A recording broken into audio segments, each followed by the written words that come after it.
Okay, I think I'm live now. Right, right. Okay, let's see.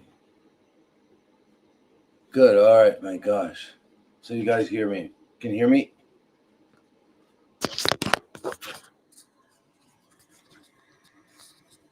Can you hear me?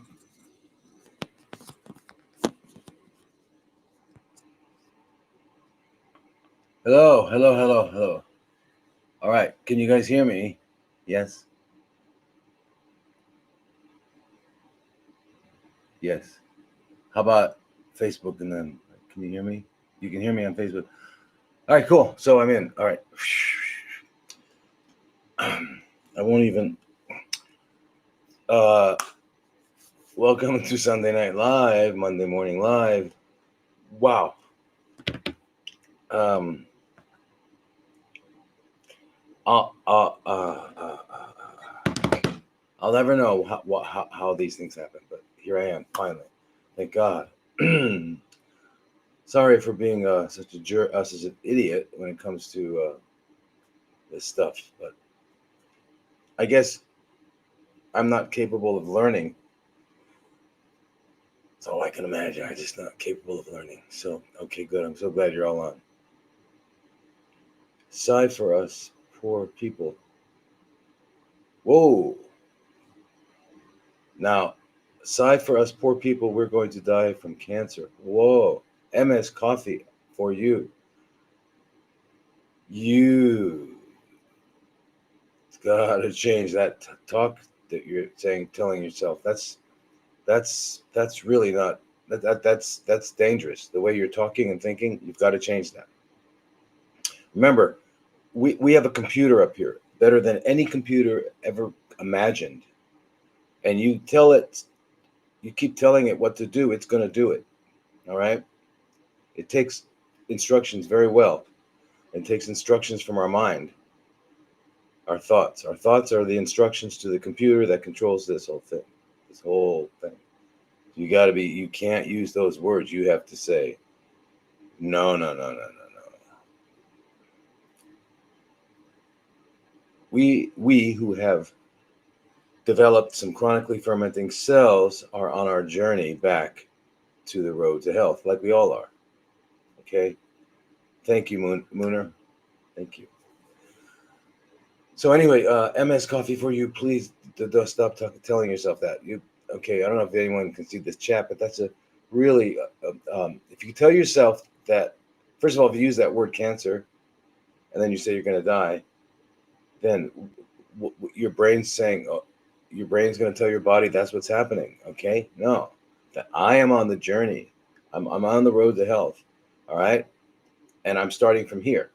This guy over here is starting from wherever, 25 years old, happy, strong, all that. Perfect health? No, no way. Why? Because the world we live in, you can't be in perfect health unless you are really living a specific way. And very, very, very few people on the planet are actually living that way. So we have to understand that we're all on this road, and the road is to restore our health, regain our health, or to get it from, even though if we never had it, we need to get our health. We need to develop our health.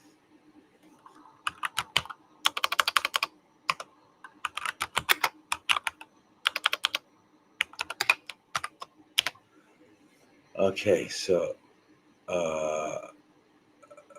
get out of here.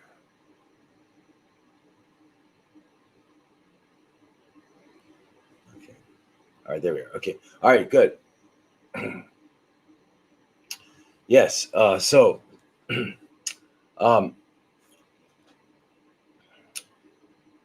anyway, let's get started. I really was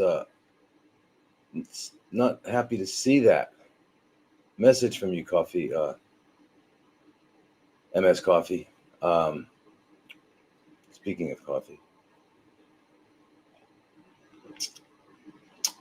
okay. So the word health has as the root heal. All right, and so what does that mean? That means the condition of health is a condition where you're continually healing. What are you healing from? You're healing from the nanosecond by nanosecond wear and tear that's going on in the body. All right. And you have to keep restoring. Okay. So being alive is not something that is that happened. It's a happening. Okay. So we are living picosecond by picosecond. I don't know if you can get smaller than that. Let's say instantly. We're living and we're all healing. So that's it. Okay. So you have to get on that road, and don't use this word. You guys, anyone out there who's still using that word cancer is lucky to be here today, because now you can learn that you can use the real word, which are chronically fermenting cells, or you don't have to call it that. You can just say continually fermenting cells or successfully fermenting cells, however you want to call it. But that's what's happening somewhere in your body. That's happening, and it's happening to all of us, even those of us who don't have any particular tumor. We have chronically fermenting cells going on. Why? Because that's a natural adaptive response to a condition where using oxygen to produce energy no longer becomes possible for whatever reason. All right, so the cells ferment, or is the word in medical terms is enters into a phase called glycolysis. Okay, so chronically glycolytic.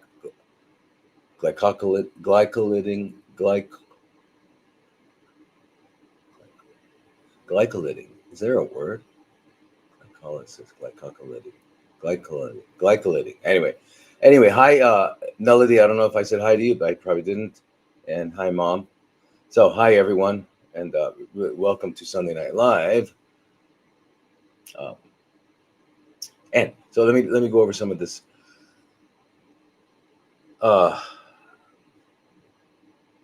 business stuff we have to go over. Let's get rid of that and get rid of that. And where can we find? There we go. Okay, cool. I got that one, and I got this one here.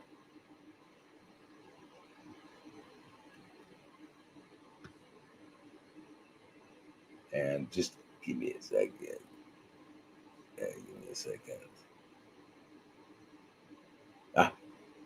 Great. And here we go. Okay. I will heal. Mooner, you say I will heal. Yeah, I am healing. Yes, I am healing. Healing is happening, right? Okay, that's what we're doing. We're healing. We're healing. We're healing from what? From this crazy thing called life, right? There we go. Let's make that smaller so I still need to see you guys. All right. All right. So now, please, everybody, start moving over to X. Okay, remember, X is at Dr. Thomas Lodi, MD. All right, MD. You have to put MD at the end. The rest of them, everything else is at Dr. Thomas Lodi. Right, whether it's Facebook, YouTube, Rumble, whatever, it's that. It's at Dr. Thomas Lodi. X is at Dr. Thomas Lodi, MD. Okay, so let's get over to that, because I'm telling you that I'm not free to speak. I was looking at some things that are on TikTok. Like they have things like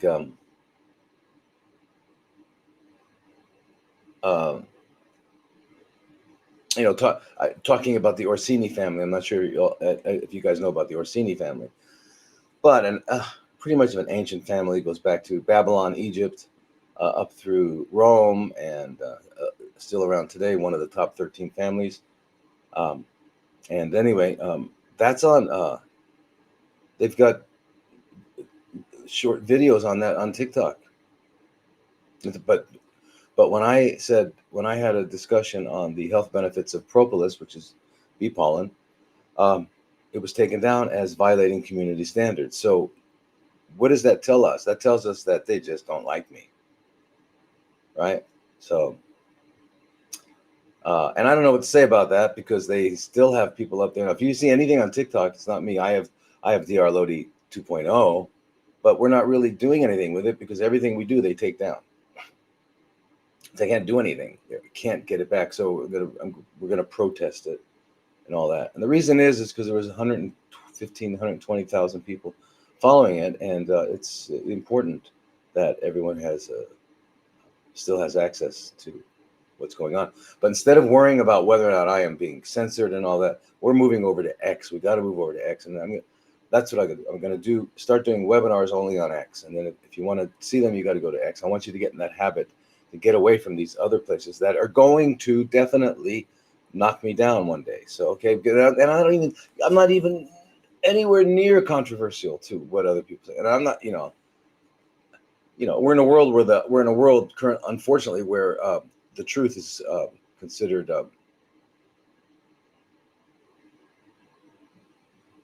foreboding. Don't think about that. Don't talk about that. Okay. So anyway, that's it. So again, we have our three groups: health and healing, parasites, and CFCs. Okay, and you all know I just talked about what CFCs are. Okay, they're chronically fermenting cells. Period. Nothing else. And by the way, if you have CFCs and that you know of, and they're not going away. They're still there, or they're growing. And you say, what? Why? There's only two reasons. Only two reasons. Number one, we haven't gotten rid of all the toxicities. Somehow, some way, we're still toxic. The toxins are still going in because those toxins, the cumulative effect of those toxins on the cells knocks out the mitochondria, which are what are necessary to use oxygen and glucose to efficiently make energy. And so the cell has to ferment. That's the only thing it can do to stay alive. All right.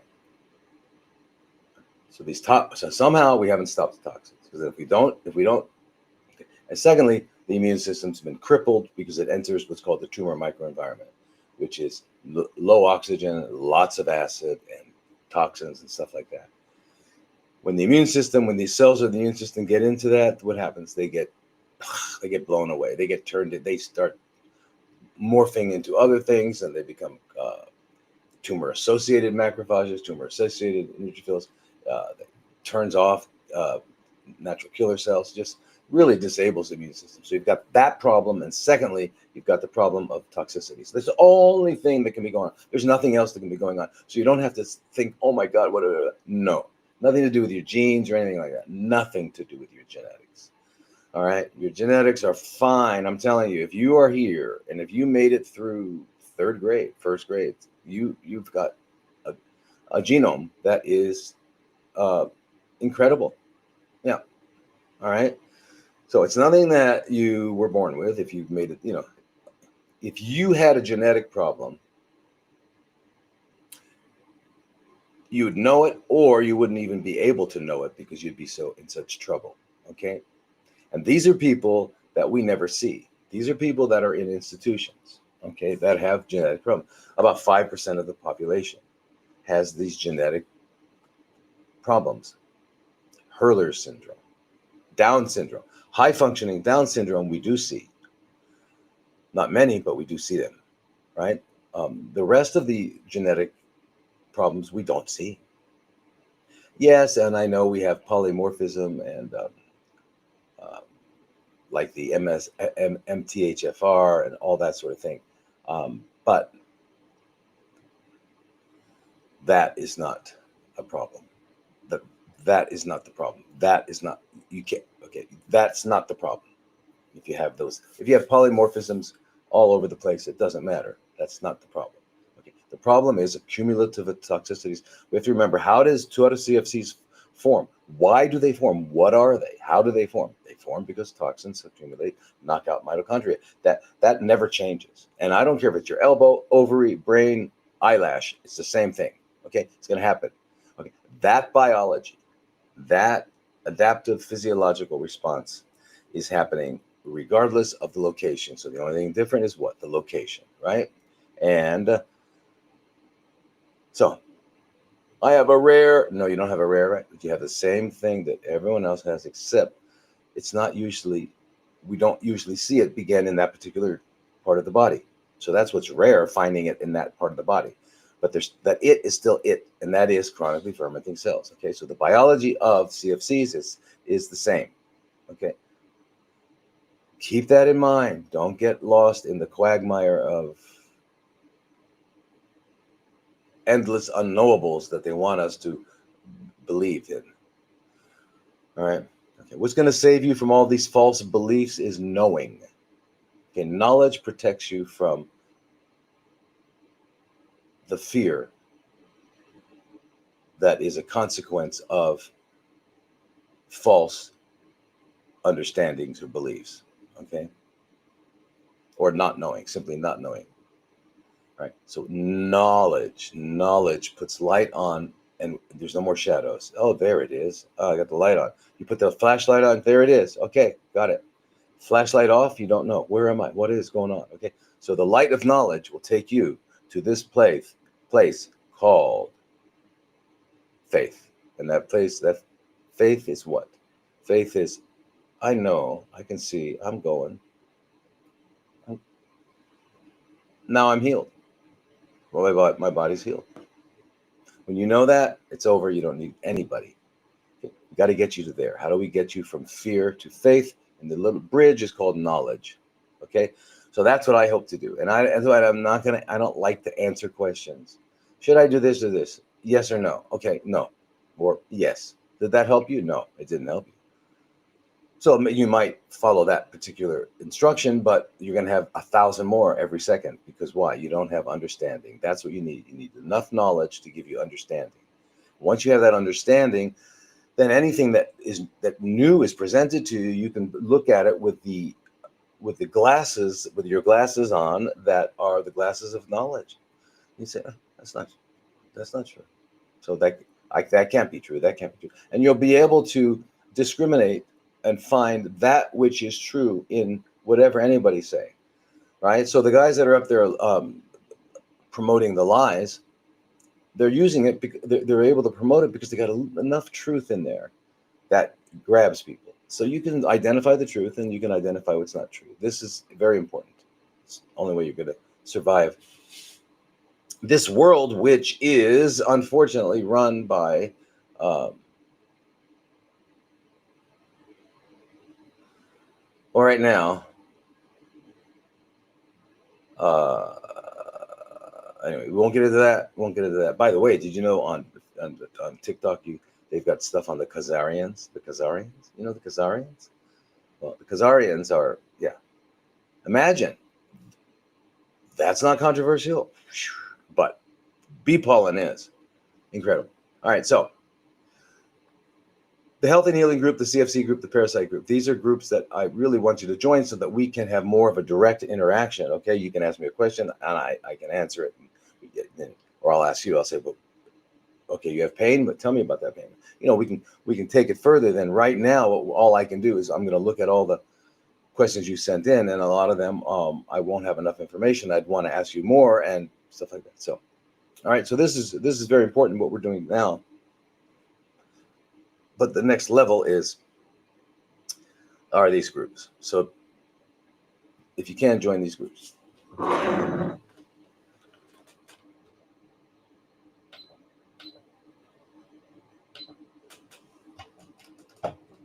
The fan. Okay, good. All right, good. What else are we doing here? What else are we doing? Come on, get over there. Okay. Yeah.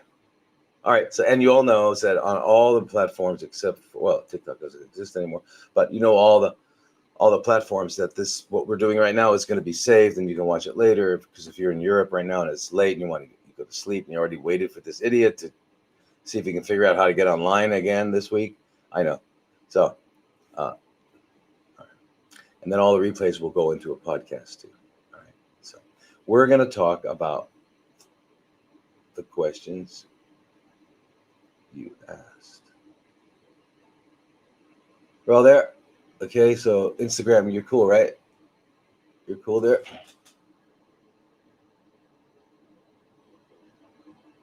I can't see Instagram. Are you alive there, Instagram? Somebody said there's a floating heart. That means yes, right? Cool. A wave. Yay. Okay. Yes, you're there. Yay, yay, yay. Okay, cool. Let's get into these questions. Okay, so now, first question is, can I put this over? How do I? Down here? Yeah. Okay. So first question is, here we are. Speak of the polymorphism. Here it is. MTHFR polymorphism, how it affects us, liver, neurons, cardiovascular. Okay, this is Monica. And yeah, hi, Monica. I hope you're listening so we can go through this a little bit. By the way, that's all pretty new, this MTHFR. It's an amazing acronym, right? Because it sounds like something, if you're a native English speaker, it sounds like something you probably don't say to many people. But anyway, so what this is it's not really a mutation. It's okay. In the strictest sense of the word, it is a mutation in that there's an exchange of a nucleic acid, right, which makes up the DNA. They're switched, but it doesn't change pretty much the function of it, right? It just alters it a little bit, okay? And so there are different variants of that, right, of that alteration, okay? So it's herited, and it's what they call autosomal recessive in genetics, which boils down to the fact that you've got to get it from both parents. So if you just got it from one parent, and the other parent didn't have it, then you're not going to have the full-on effect of it. It's not going to happen to you, right? It's kind of like, what's that one? BRCA1s and 2. If you get one from one parent, not another parent, it's not yet there. You've got to really have that change happen to your genome currently. It's called the somatic mutation. You've got to have that. Once you have that, you have 2. Now you've got now you've got a whole different epigenetic presentation, and you're going to have your genetics will be different to that degree. But in this case, with the MTHFR, so there are basically two variants of that whole thing that are problems, and really one is just more pronounced than the other one. That's all. Otherwise, they're the same. Okay, and but you need you need 2 copies. You need one from each parent to really have the problem, to really express the problem, right? You got to have that. Okay, so now and I'm sure everyone's heard of the MTHFR, and a lot of people have been told that I have this, and oh my God, what do I do? And I'm genetically compromised and all that, and that's just not it. Okay, so right. So what we want to look. So first of all, let's what is it? You've heard of folic acid, folate. It's actually part of the B vitamins, right? I think they call it B what? B14 or something. Anyway, it's got some name like that. But anyway, folate. Anyway, the reason folate's so important is because it serves as the building block, or the raw materials that ultimately wind up as nucleic acids and DNA and RNA and stuff like that. So kind of really important. Okay. So anyway, the metabolism of folate also along the way, as you might suspect about nature, is that along the way, all sorts of metabolic intermediates occur as it's being metabolized. It produces this, and then all of those metabolic intermediates are not just, as it turns out, are not just like byproducts and that have no function. They're just kind of trash and need to be eliminated. No, every metabolic intermediate actually has function. You have to realize the incredible level of intelligence it takes to have devised such a situation. So as it metabolically is going from folate to its final product, there's different road, that metabolic road to there, from here to there, is going to produce, obviously, because it's got to add this. Let's say it's going to add this. It's going to add a carboxyl group. It's going to take off a methyl group, or whatever it's going to do. And along the way, each one of those metabolic intermediates has function. I mean, I don't know if you can realize how insanely beyond brilliant that is. Okay, so anyway, and what. First of all, I wanted to let you know that it's not really, it's controversial whether or not it's even important to check this thing. Now, a lot of alternative doctors, functional doctors, integrative doctors are checking this, like, from the beginning. When they do their workup with you, they check, just like they check your CBC and your chemistries and all that. They're also checking this, and as if it was that important. It's part of your basic the understanding of who you are, and that's just okay. Not true. Okay. So anyway, but what happens? So your question is, what does this mean to the individual that gets this kind of thing? All right, that has this. All right. So so in the end, what we're going to wind up with is the ability to donate a methyl group. Okay.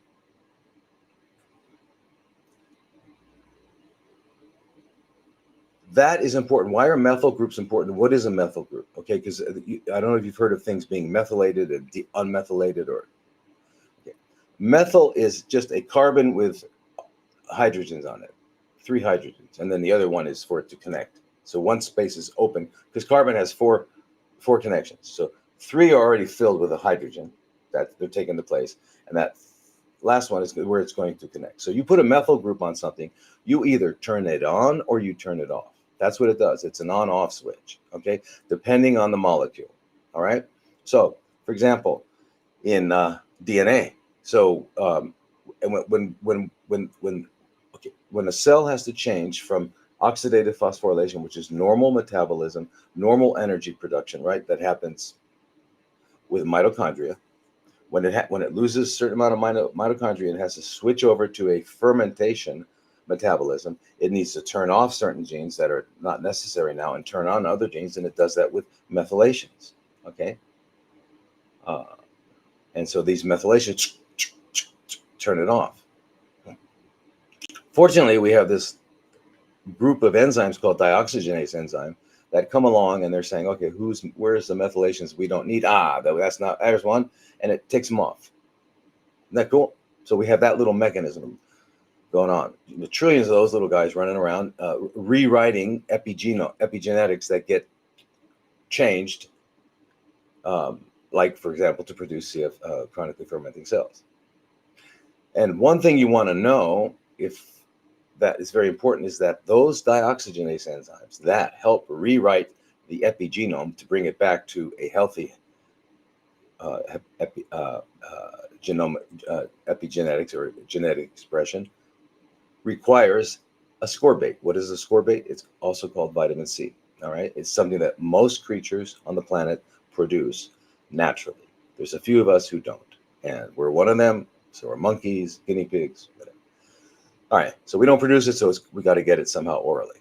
All right, so if you ever have a wondering, should I take ascorbate? Should I take the vitamin C? Is it going to interact with anything? Don't even ask that question. It's like saying, should I breathe oxygen right now? Because always breathe oxygen. Always get ascorbate. You got to get your ascorbate up. Anyway, you want to keep that going. And of course, I've segued.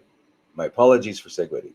So anyway, one of the final molecules that's produced from this process is called SAMe. You've heard of SAMe, okay? S-adenosine methionine, right? Okay, and it's a universal carrier of the methyl group. All right.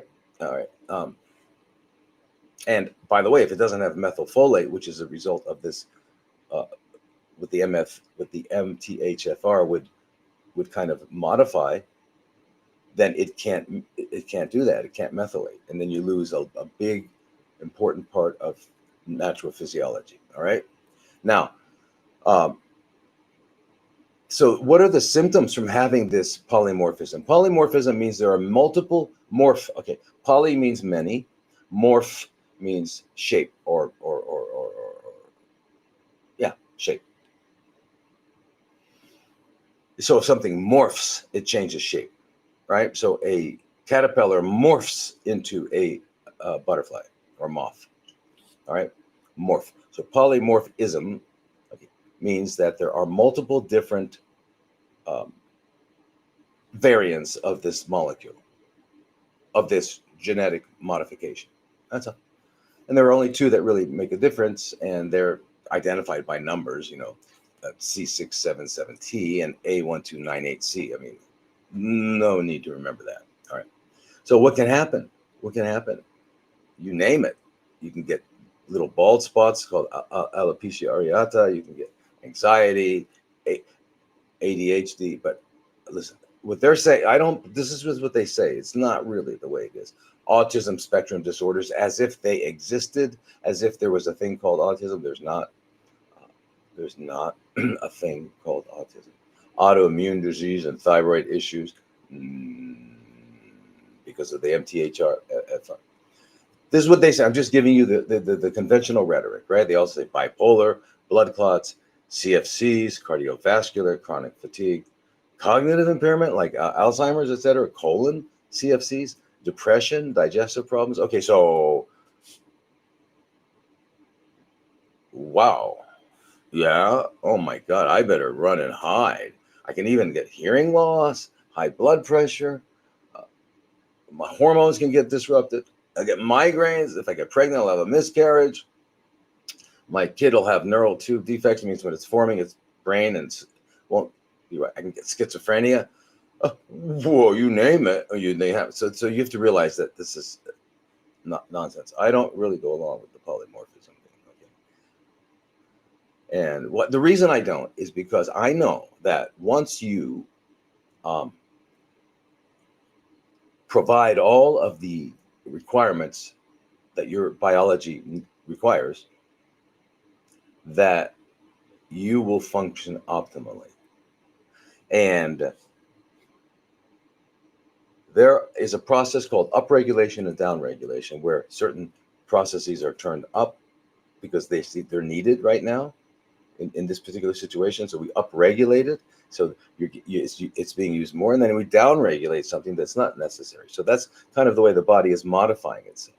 So I see this polymorphism as really upregulation and downregulation, and really will restore balance once you are providing everything that's necessary. And providing everything that's necessary also means being able to eliminate waste at an appropriate pace. At what pace should we eliminate waste? At the same pace that we're accumulating it. So as soon as waste comes in, it goes out. So it has no effect. That is the ultimate. All right. We don't do that. We can't do that. We don't do that. All right. So everybody. So anyway. So anyway, this MTHFR is associated with that. Okay. So, and thyroid, you name it. Okay. Birth defects. Now, this association with those conditions, because you have this MTHFR, varies.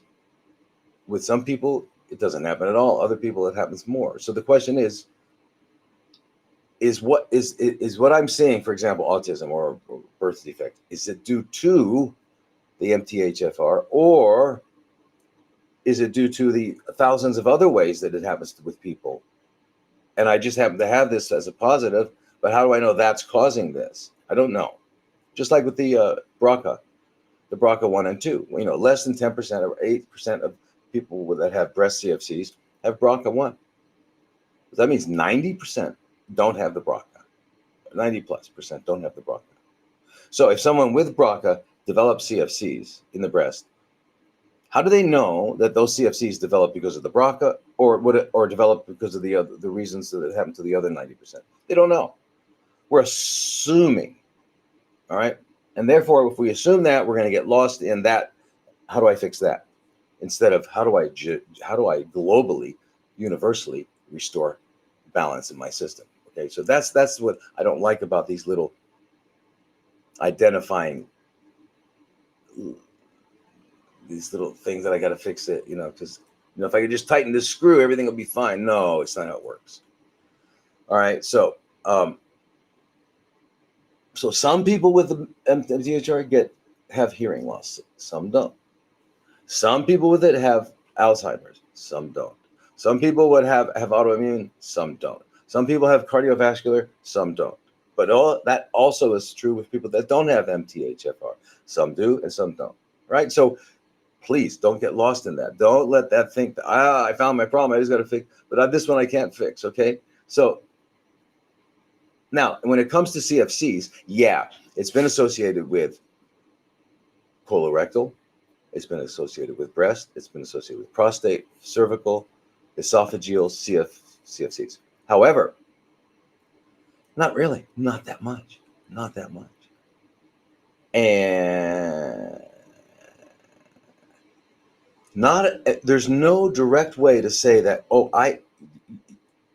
these CFCs I developed are because of that.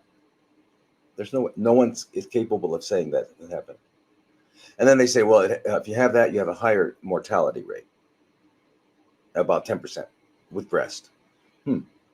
So now, if someone has the MTHFR and breast CFCs and they die, can we say it was because of that? No.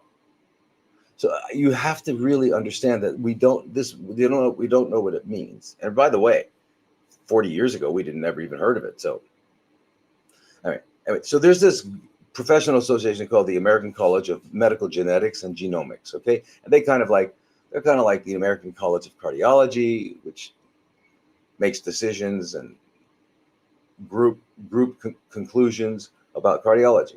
Or you have American College of Obstetrics and Gynecology, and they make, or ASCO, American Society of Clinical Oncology, whatever that is. Anyway, the Society for Genetics is the American College of Medical Genetics and Genomics. Okay, and it says that the MTHFR polymorphism testing has minimal clinical utility.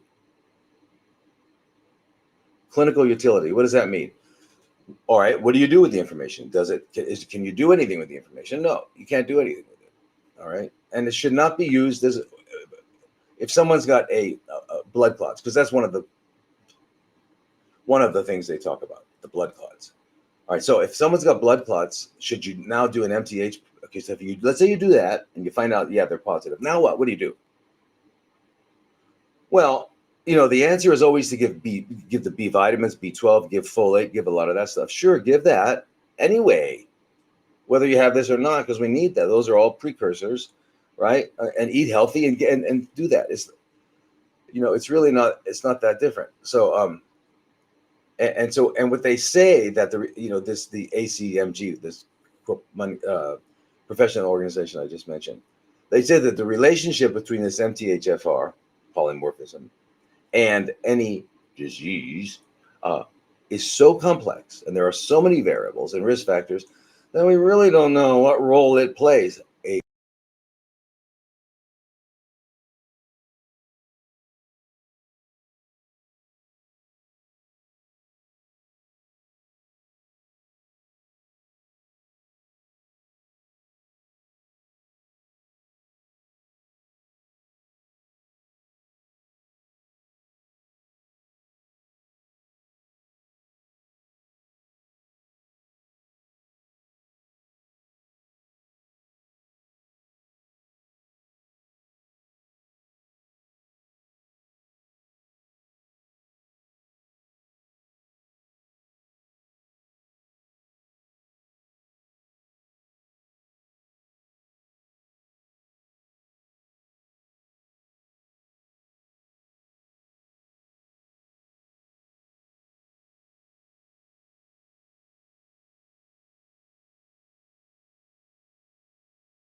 Can you hear me now? Can you hear me now? Can you hear me now? Yes, yes, yes. Hello, hello, hello. No?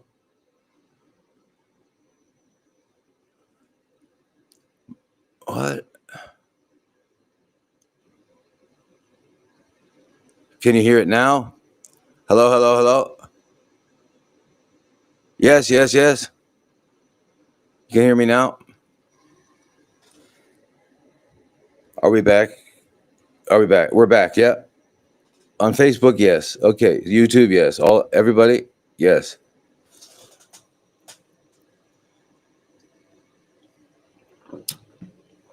So you know what I did?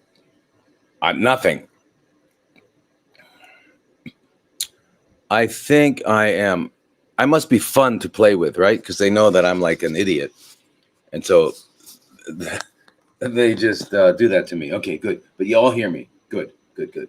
Instagram, you never lost there. But Instagram, you only got 20 people. So what happened to you all? Anyway, all right. So at least we got some people over here. But anyway, okay. So where was I? We're talking about the MTHFR, okay, which people they like to get you lost into it. And what can you do about it? Nothing. If you have it.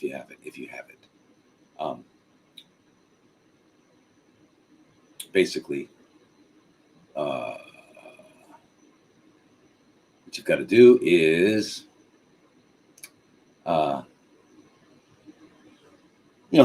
eat really healthy, and then if you get some, take the folate, B12, all the vitamins, and so they help, right? They help because it's going to give you that stuff. It's going to give you the precursors you need to make to make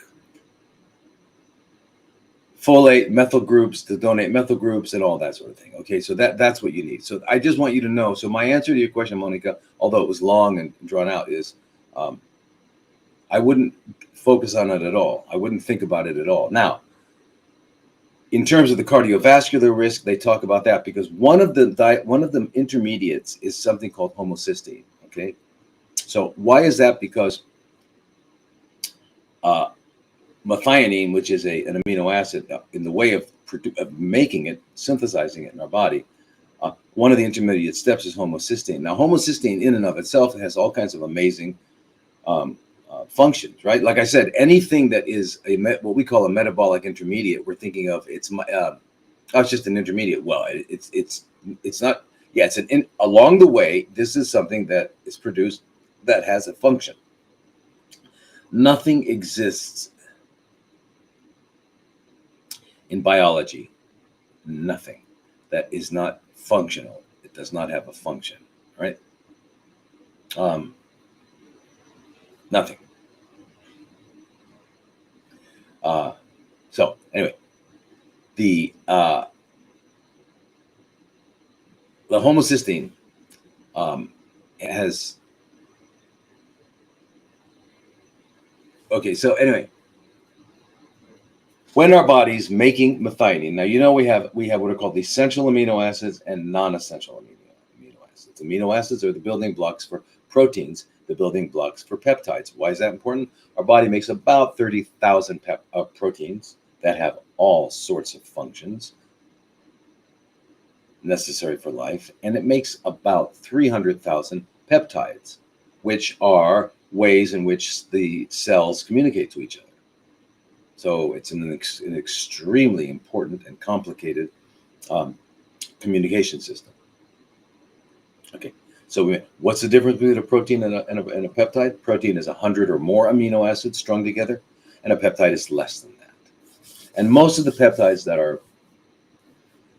we think about that are important are under 25 or under 30. Let's say under 30 amino acids. All right. Now, anyway, so one of the ones that when we're making methionine, right,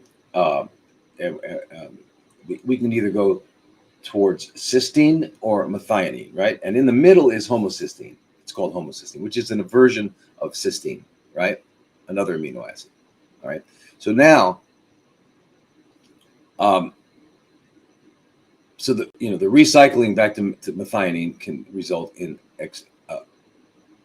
homocysteine. Well, I don't want homocysteine. Well, yeah, you do, because it's necessary. It helps regulate your T cells. It's important for dopamine production. I mean, so homocysteine has lots of very, very important functions, but you don't want too much of it. Just like you don't want too much of anything. You don't want too much oxygen, right? You don't want too much water, right? We don't want too much of anything. In fact, we need what we need in the amount that we need, and nothing more and nothing less. We need what we need in the amount that we need, and nothing more and nothing less. Okay, so, well, how do I figure that out? You don't have to figure it out. Fortunately, if you live healthy, you have to think about all the ramifications of living healthy, but just understand that everything that's necessary, that everything that's required to happen for optimal functioning will happen. All right, so now remember that an animal, a dog, a rat, a bird, a worm, none of them have to consider any of this, right? And it all is happening perfectly. And that's because they are under the auspices of instinct. They are guided by instinct only. So when you see your dog sniffing something and it pulls away, you can say, he doesn't like that. That's not really, because liking something is a state of mind. It means, like, I like that stuff. I don't. The dogs don't think about that. How do you know? You're not a dog. Well, I'm just telling you, they don't. They don't sit around thinking, I really like beef, raw beef. They never give me raw beef. They're always giving me cooked beef, or they give me these little pellets. Dogs aren't thinking like that. I promise you, they're not thinking like that. Okay, so anyway, so animals do what they do according to instinct, right? And they're not actually enjoying it any more than not doing it.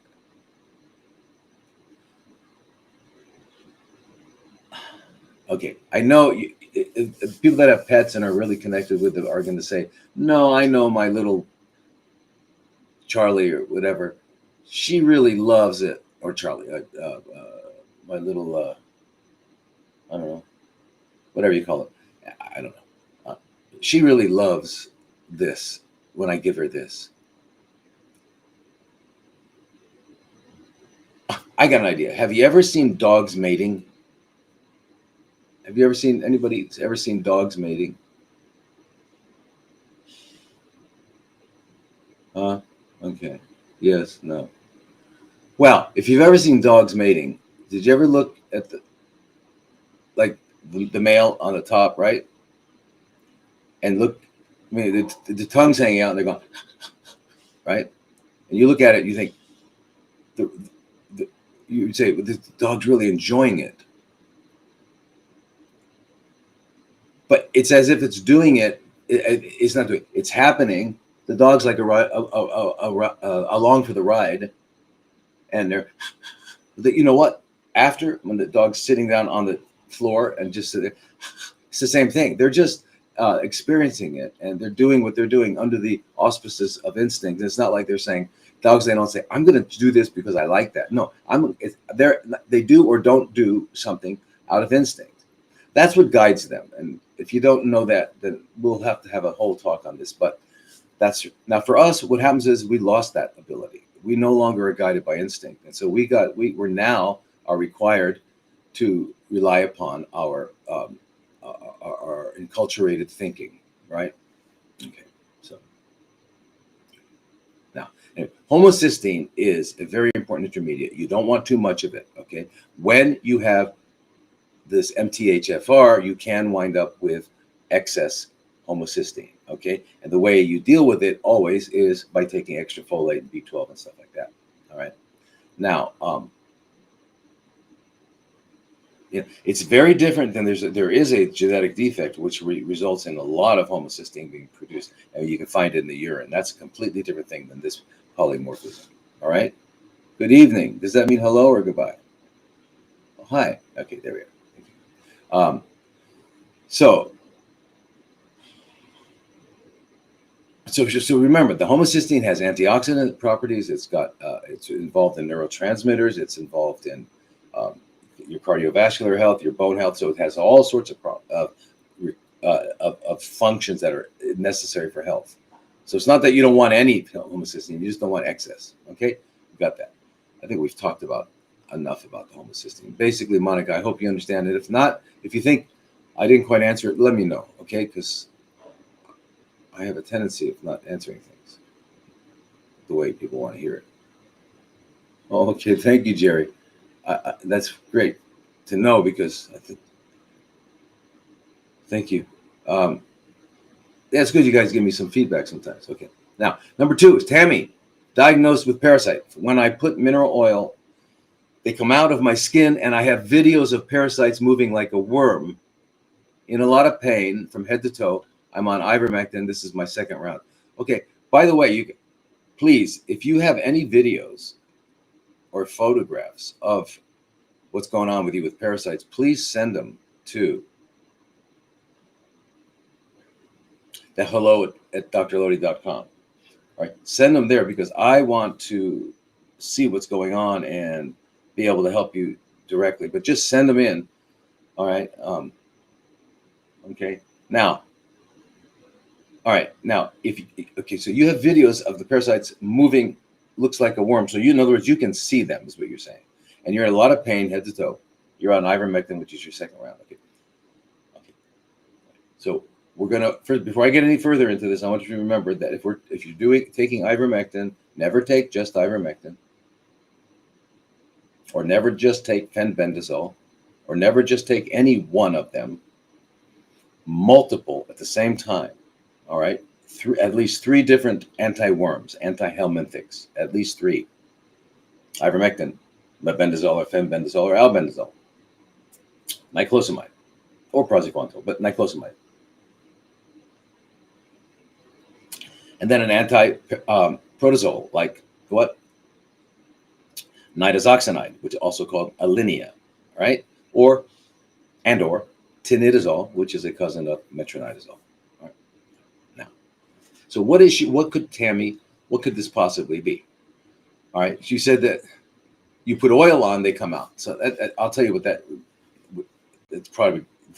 I'll tell you what that is, but just to let everyone know, just to keep in mind, because we might as well turn this into a little bit of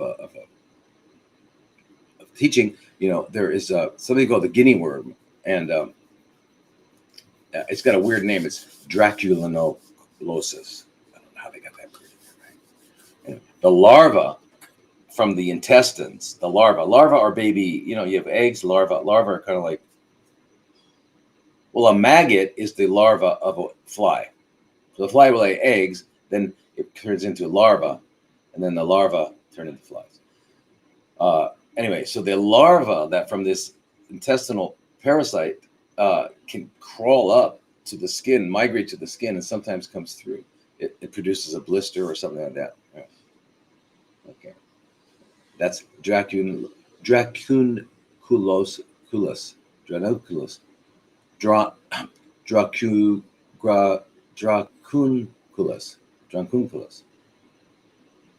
It's one of those unpronounceable words. Okay. Anyway, guinea worm, a lot easier.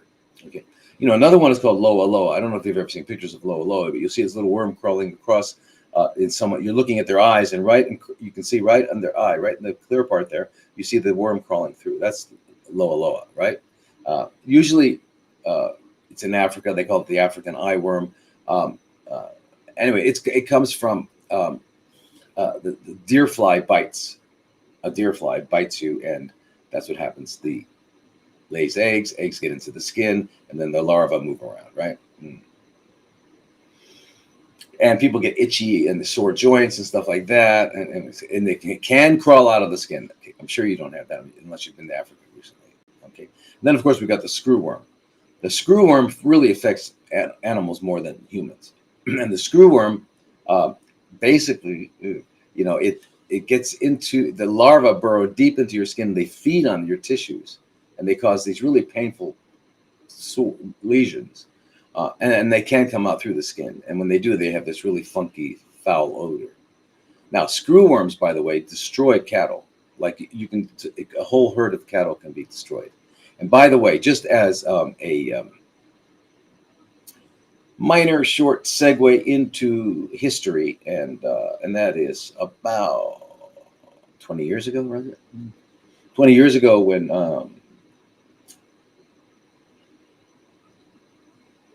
George Herbert Walker Bush, the father of George W., was leading the crusade into Iraq, which, by the way, used to be one country. They divided it and called it Kuwait and Iraq. Who did that in 1945? Why did they do that? Why did they took Palestine, they put Israel, they cut India in half, they made it Pakistan and India. Why are they doing all that? Anyway, just think about it. Just think about what's happening in those parts of the world now. So anyway, the Americans went into this Gulf War, did all sorts of really, I don't know if those of you who were alive at the time, you might remember the Schwarzkopf. Schwarzkopf was the general and under Bush, and they called their campaign shock and awe. Shock and awe meant they were going to just bomb the out of people. Just, yeah, they did. And by the way, what were Americans doing? We were watching TV at 6 o'clock, eating our dinner, watching TV, and watching the war, watching people get bombed and stuff. It was, entertaining. I'm just saying, I was there. I saw this happening. If you were old enough to have been around, you saw it happening. Anyway, one of the things that we introduced over there is screwworms to destroy the cattle, so they couldn't have whatever they use the cattle for. That's just one of the things. We also had tactical nuclear warfare, which meant they were.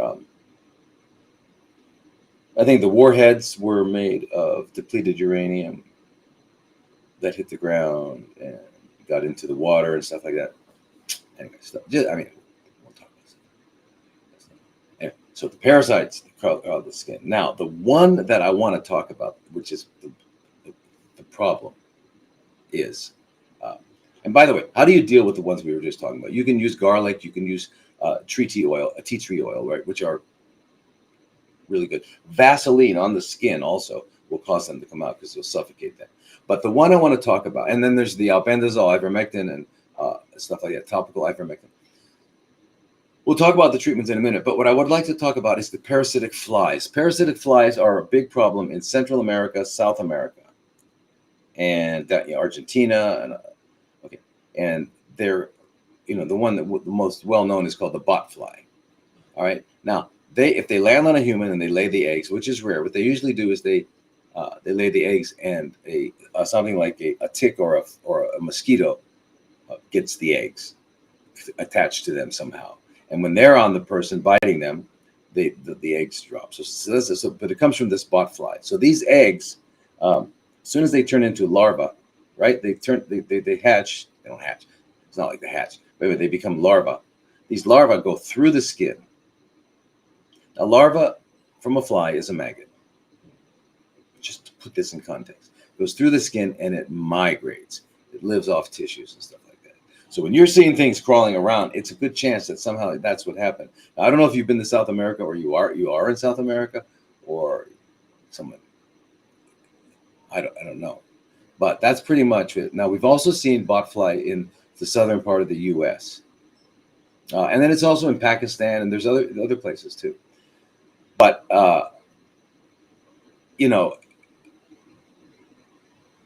so these things are probably the most horrible. If you see what happens, if you there's go online and look under images for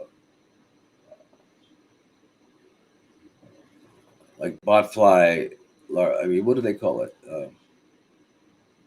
Myiasis, which is the infection caused by myiasis, myasis,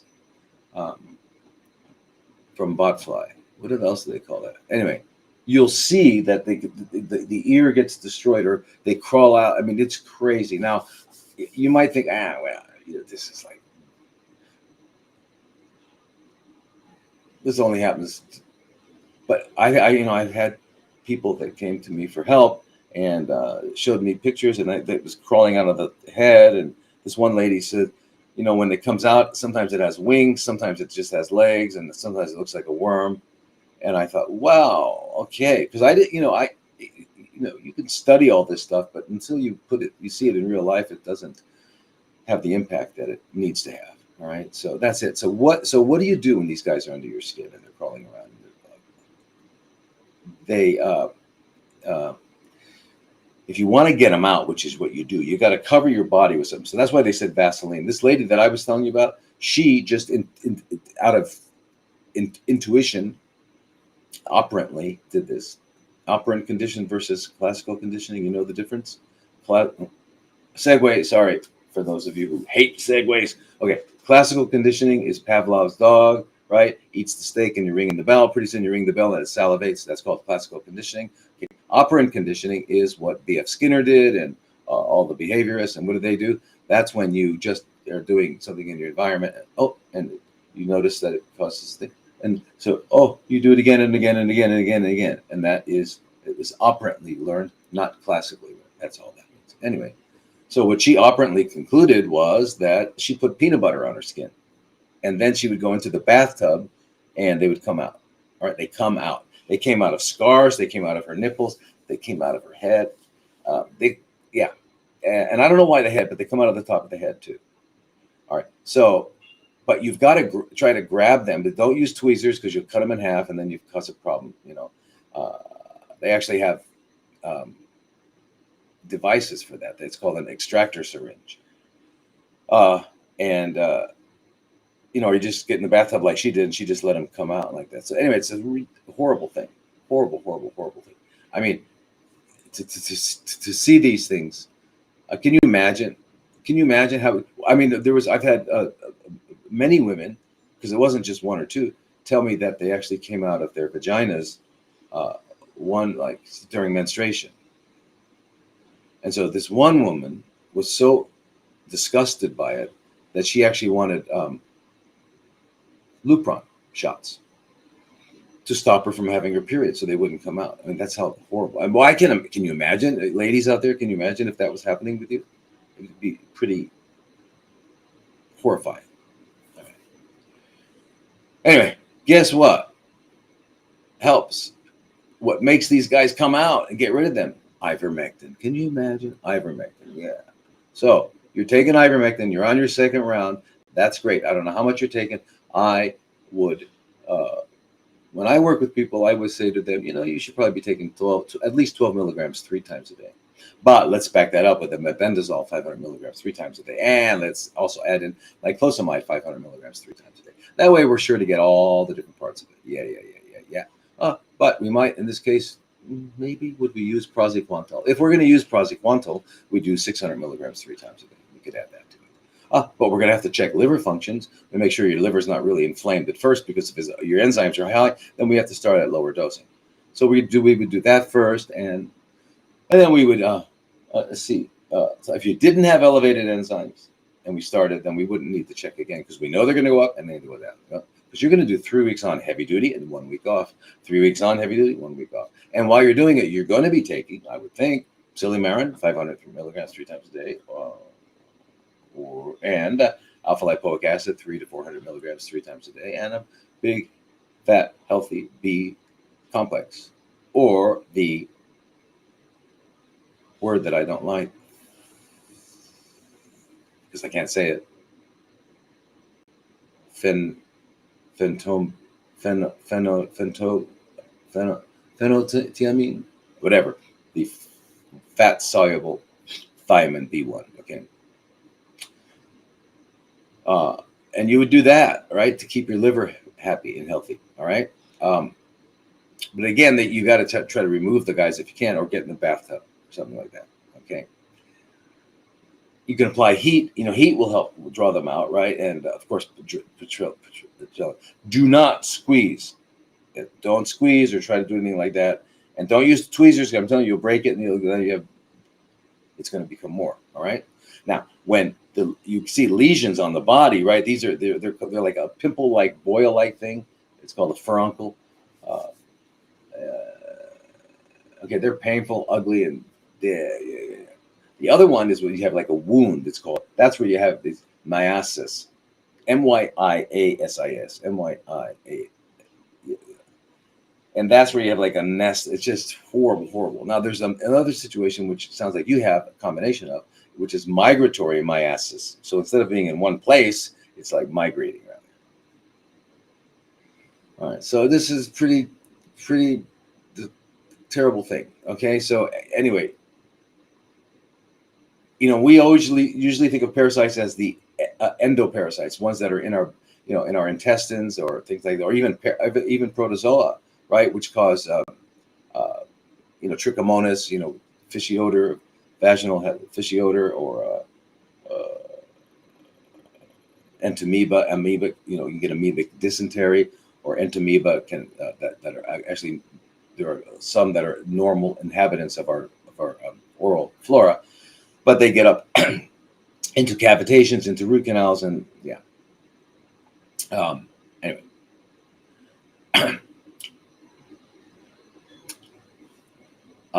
So we think of parasites as the ones that are in us, but those are called endoparasites inside. Then there are ectoparasites from the outside, and that's what it is. So the ectoparasites usually come from arachnids, which are insects that somehow, right? Just remember, the botfly lays the eggs somewhere, and then the mosquito or the tick, it gets stuck to them, and they go and bite you and stuff. So it's basically an insect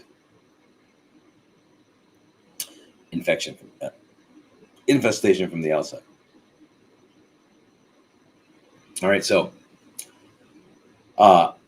anyway, to go over a treatment protocol for that, I mean, just so you, if you had cutaneous larva migrans, which is something similar, you want to take albendazole, which is, remember, there's mebendazole, fenbendazole, and albendazole, and there's there's a few of them, but they're benzimidazoles, and they do basically the same kind of thing. Anyway, they're usually used for hookworms and pinworms. However, albendazole is very important for these migrating things. Okay, albendazole, right? And then of course ivermectin, like we said, and then you can use topical ivermectin, right? It's usually about 10% suspension or 15%, right? And you can put it on. That's very, very good. So if you could, if you have that problem, you should probably do both. Take the oral, the albendazole, ivermectin, and how much albendazole do you take? You should take at least 150 milligrams 3 times a day. Ivermectin at least 12 milligrams 3 times a day. All right, and be consistent, and then use the ivermectin topical and put it wherever you think you're having problems in that area. All right. Should go away pretty quickly if you're doing all that sort of stuff. All right. Now, so anyway, and you're in a lot of pain from that. Okay, so now here's what you need to know.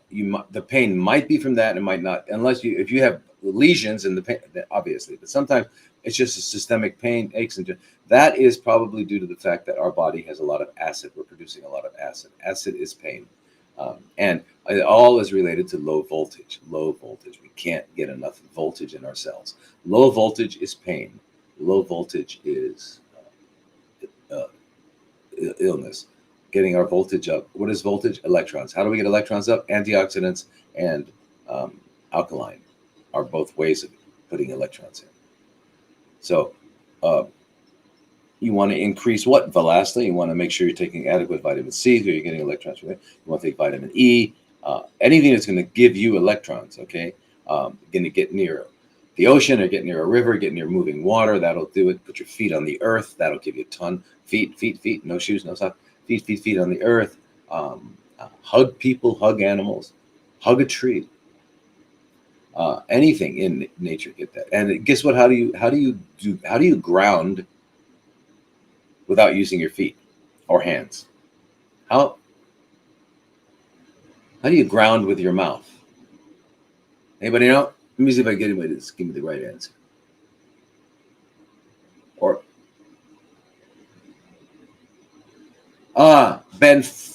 benfotiamine. Benfotiamine. Thank you. What kind of binder? Take the fulmic and humic is the best, because that doesn't take. For some reason, it knows not to get the good stuff. It just gets the bad stuff. That's what I would take. All right. Now, however, if you got a big problem there, you can also take the bentonite. Just let that just clean things out. Okay, bentonite clay. Now, anybody know how we ground with our mouths? And we don't have to even go outside. Come on, Instagram. You guys, kiss. There you go. That's great. I didn't think about that, but that's really important. You got to kiss, kiss, kiss, kiss. Yeah, breathing is fantastic. If, of course, assuming you're not in the middle of downtown LA or downtown Mexico City. Yeah. But another way, imagery is very important. But in terms of electrons, well, it's you eat. Yeah, there you go, Nicole. Eating live food. Now, we didn't clarify live food. So if you're into animals, eat the animal alive. Eat the animal alive. You're going to get a lot of electrons. You might get bit. You might get scratched. You might get a lot of negative stuff by trying to eat this animal alive, but you're going to get some electrons there. So what's the easier, safer way to do it? Just eat like a, I don't know, piece of broccoli, cabbage. How about an apple? How about a pineapple? How about some nuts? Cherries? And thank you, Nicole. Salad. Yeah. That is grounding with, you're going to get electrons. Showers rather than baths. Baths are good, make you go to sleep. The shower gets you ready. You can run out the door because you got a bunch of electrons from flowing water. Flowing, moving, flowing, moving. Flowing is life. All right. So I had surgery and they took out my lymph nodes and my doctor says I shouldn't have any lymphatic work because, oh, I get it. So your doctor thinks that now that you've taken out the lymph nodes and the vessels can't go through there. So you kind of have like a blockage there. So what do we need to do? Nothing. We need to keep that blockage. Let's enhance the blockage by not moving. That makes sense. In a completely different universe, you have to have another universe, another whole set of laws of physics to think that makes sense. In our universe, what should you do when you've got blockage and you need not to have blockage? Is flow. How do I get flow? Why do I want flow? Because things are going in and coming out. What's going in? Stuff that we need. What's going out? Stuff that we don't need. Whoa. So should I keep the flow up? Yes. Flow, life, health, energy, motion. That's it. And when the energy and the motion stops, it's all over. Okay, great. So there we are. Now, cool. Now let's look at the next question. Whoops. The next question is from Alex. My mother is convinced she has parasites, saying that she can feel them wiggling and even a couple physically coming out of her skin. She is self-medicating using ivermectin and hydroxychloroquine. I'm concerned she's doing this under no expert guidance. Please, can you advise correct dosage and how to engage with your expertise hereafter? Okay. She is mid-70s, pre-diabetic. Thanks in advance. Okay. So, Alex, here's the thing. Pre-diabetic is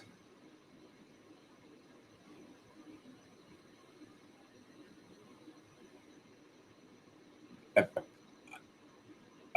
not sure what they're calling pre-diabetic now, but basically they've identified the fact that her insulin glucose dynamic is not healthy, which means there's some degree of insulin resistance. And it's not yet resulting in meeting the criteria. They would have to put the name diabetes on it, which is good, but they even give a name to when you don't even have it yet, you don't have it yet, they give it a name. It's pre-diabetic.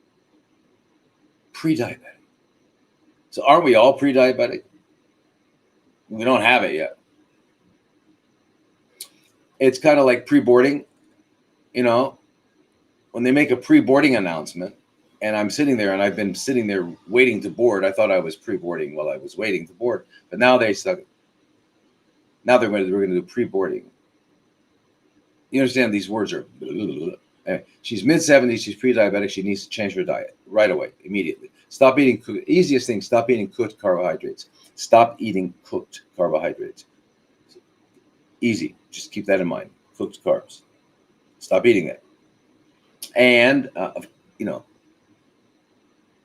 don't suck on sugar cubes and stuff like that. Eat healthy, natural sugars from honey, fruit, things like that. Yes. Now, but don't get tablespoons of honey outside. Now, so basically, ivermectin. Unfortunately, you couldn't get expert advice. You said you're not getting any expert advice because they won't give it. Why won't they give it? Because they weren't told that this is. They weren't taught that. So, fortunately, you found your way here, and I'm going to tell you that the ivermectin is very, very safe. Do you consider at least what?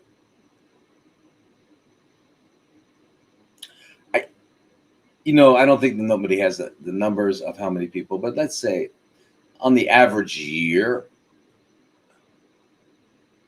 maybe 2 billion people are taking it every day. And we know that about 250, 300 million people are taking it repeatedly for many, many years because they have what's called onchocerciasis or river blindness. And safe. Okay. The only thing is, it requires the liver to detoxify and get rid of the intermediates, right? So you want to keep the liver healthy, right? But I would tell her the ivermectin. What I would tell somebody that I was working with, I'd say, you know what? Now that we've checked out, your liver seems okay. We're going to probably put you on 12 milligrams 3 times a day of the ivermectin. That's what I would say to somebody. With your mom, I can't tell you because I don't know anything. That's what I would tell someone. Now, if someone had problems with their liver, the enzymes were mildly elevated up to 100. Okay, we'll do it, but we'll monitor. Over 100, I'd say, we better. Maybe, I don't know, 6 milligrams.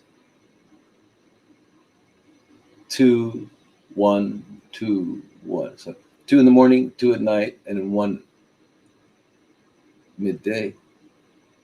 That's 12, 6, 12. Or just 12 and 12. Or anyway, play around with it. Figure it out. All right, just to give it less of a load on the liver. Don't make the liver work. It's not that it hurts the liver, it's just that getting rid of it, the intermediates, requires the liver to work. That's all. That's all it means. Okay. Now, yeah. So she's doing the good things, and she feels them coming out of her skin. So I don't know, where was your mom? Was she? Was she? That's why you guys got to join the group so I can ask you questions and we can talk, right? I can't do that with you guys, this kind of thing, with this format. All right. So now, anyway, sounds like your mom's doing some good stuff there. She needs to change her diet. She needs to eat human food. Human food is that's anything that grows, not anything that grows, but things that are not poisonous to us that are good ones, right? Spinach, broccoli, cabbage. You know a lot of them. By the way, morning glory, which grows wild, right? We used to, in my era, way back when, and in the years, that the years when rock and roll was born. Remember that? 50s and 60s? Back in those days, people used to take morning glory seeds and get some sort of psychedelic experience. I agree. Pasta does turn into sugar, and parasites love that. Being Italian, that's torture. Yeah, but you know what these parasites really love is us. Anything that's in our blood and our tissues, they love that. They don't care what you're eating. But again, what that's going to do, that sugar is going to cause other problems. That's going to increase the amount of funguses, and others. Any chronically fermenting cells are going to love it, and all that stuff. Yeah. So yeah, but being Italian, it is torture, right? Not to eat pasta. So we got to find good substitutes for pasta, and there are kelp noodles. Can't tell the difference. There's some of these noodles. Oh, by the way, I got to tell everybody while you're all here. Well, and a few people there, and I got to tell you, what we're doing with the groups is starting in January. I'm going to expand what's available to people, right? No increase in price or anything like that. But I'm going to have Darren Sherbane, who's the kinesiologist. You may have seen him on some of the postings and stuff like this. Amazing. You'll never meet anyone like him, ever. But he'll teach you and tell you and explain to you how do you move. And I mean, even if you're in a wheelchair, how do you move? Because you need to move. Why do you need to move? Because that's how the whole metabolic thing gets started, and it increases immunity, decreases. I mean, it does. Movement is as essential as sleep. Sleep's essential.Movement is. They're both necessary. Daytime, nighttime, both necessary. Okay, if you understand it. We've got to move, and we don't move. So I got to move. I got to go to the gym for no. You don't have to go to the gym. What you got to do is maybe devote 2 minutes. Can you do that? 2 minutes? Yeah. And just do it several times a day. What do I have to do? Simple things like get up and down. You're sitting, stand up, down, down. As much as you can for 30 seconds. As many as you can. Rest and do it again. Rest and do it again. There you go. You've done one round. Walk up the stairs for 70 seconds. That's 1 minute and 10 seconds. You will have increased natural killer cell function, natural killer cells 6 times. This is research. I'm not just making it up. Darren's not making it up. Anyway, Darren will talk to you about kinesiology. How do I move to stay healthy? What do I need to do? Okay, he's going to be on. And then Vanessa, who is our health educator, who's a nutritionist. And I mean, she wears so many hats that if she had to put all of her hats on at the same time, her head would be at least 12 feet by 12 feet. Okay, she wears a lot of hats. Yoga, meditation, but the biochemistry of nutrition and stuff. So she's a very smart woman and experienced. So she will be teaching about nutrition, and not only nutrition, but the stuff we teach in the School of Life, which is how to read labels, how to go shopping, how to avoid, how to get makeup or shampoo or things that are, anyway, basically how to live in this toxic world. She's going to do that. And then we have Ika, my daughter, who has somehow born with the ability to take something you love that is completely unhealthy and let's make a healthy version of it. Right? I don't want to eat raw food. Well, why don't you want to eat raw? Well, it doesn't taste good. It doesn't taste good. Okay. What is it you like to eat? Okay. Can you give me the recipe? She'll get the recipe and she'll turn it into noodle. Wow. I can eat that. Anyway, in other words, how do we make it taste so good that we want it, we crave it? That's what she does. So she's going to give lessons on food prep. And if you want to take it further, you can do something with her, and she'll take you through a whole course on it.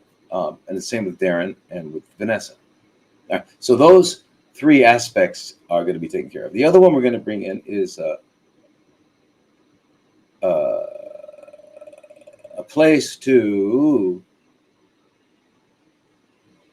safe place for you to express how afraid you are, how in spite of all this stuff, you're still afraid, or you're still whatever. I need those place that. So Kathy, I don't know. I think we should call it Kathy's Corner, but the name is still being worked on. But anyway, we're gonna have a place where you can do that privately. I mean, in a group, you'll have a group, and just talk about feelings. Because what you're going through, I'm telling you, what you're going through is post-traumatic stress syndrome. When you first heard those horrible, ridiculous, lying words that got you in the heart and you can't get them out, screwworm into the heart. That was the original trauma, and now it's after, so it's called PSTD, post-traumatic stress syndrome. But what do you get every day? Current traumatic stress syndrome, right? Every time you hear that word, every time you wake up and you say, "Oh yeah," I know. Or you got to go for an appointment at the hospital. Currently, so what you're going through is, I don't know. There's no metaphor. You're going through it's like final exam every day. It's a metaphor that only works for people that went through final exam. Anyway, it's unbelievable what you're going through. The real heroes of the universe are you guys, going through all this and still able to walk. I don't know if I could even do that. Because you've been crippled with fear by hearing the lies. You've been crippled with fear by hearing the lies. These are lies. Okay, it's not a crab. It's not an astrological sign that's in your body, and you don't know how it got there. And it goes in my genes. And how do I know? That's not it. That's all ridiculous myth. Okay, what's going on? Cells are chronically fermenting. Where? Everyone has chronically fermenting cells because that's what happens, right? They're not chronic. They have fermenting cells who stop fermenting, yeah, and then they have some that are chronic and then if there's enough of them you can get up to like 1 gram, then you've got a tumor. But we've all got that at different degrees. Okay, so that's all it is. That's all it is. So what I have to do, I have to stop that from happening, and I got to get my immune system strong. It's really what I have to do. It's a rational approach from a rational understanding of what's going on, instead of some boogeyman in the closet that I don't know how it got here. I don't know how to get rid of it, and we don't know. All we can do is, all they can do. Okay, well, let them do it to themselves. Okay, my doctor really wants to biopsy. Well, tell your doctor to go biopsy his or her nipple, and then while they're at it, biopsy one of their lips, and while they're at it, have them biopsy. I don't know. What would not be any fun? How about labia or scrotum? Yeah, tell them to go biopsy that stuff. Okay, if they really want to biopsy, and tell them to leave you alone. Okay, leave you alone. Okay? You don't need to hear their nonsense. Biopsy. Why do they want to biopsy it? They don't even know why, because they want to give it to the pathologist who's going to put a name on it, and that's you. You think you're you? You think you're a human being walking around having all these? No, this is you. You are a adenocarcinoma. Moderately differentiated, or it's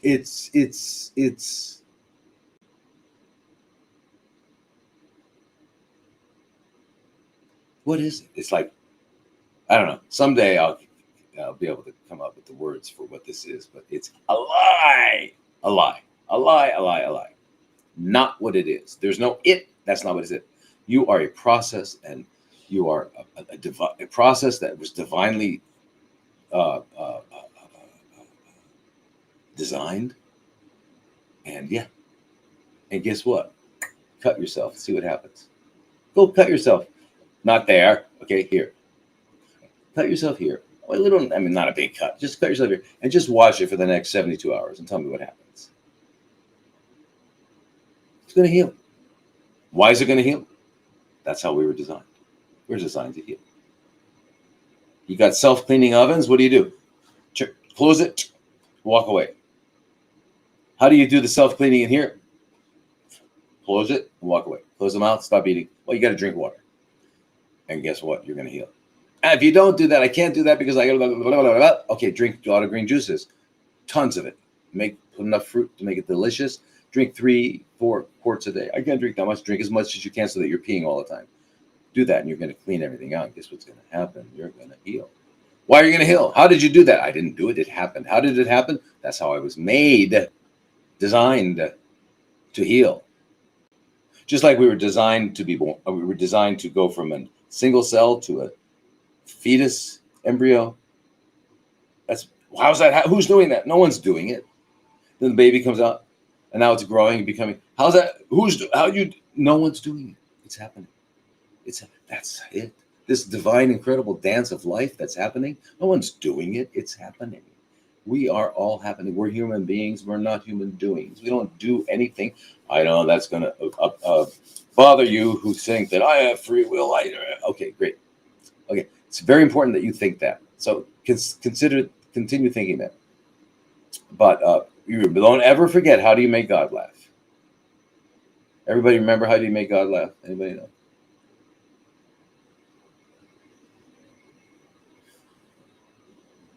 Did y'all fall asleep? Anybody left on Instagram? Instagram has abandoned me. 19 people. Wow. Okay, how do we make God laugh? Anybody?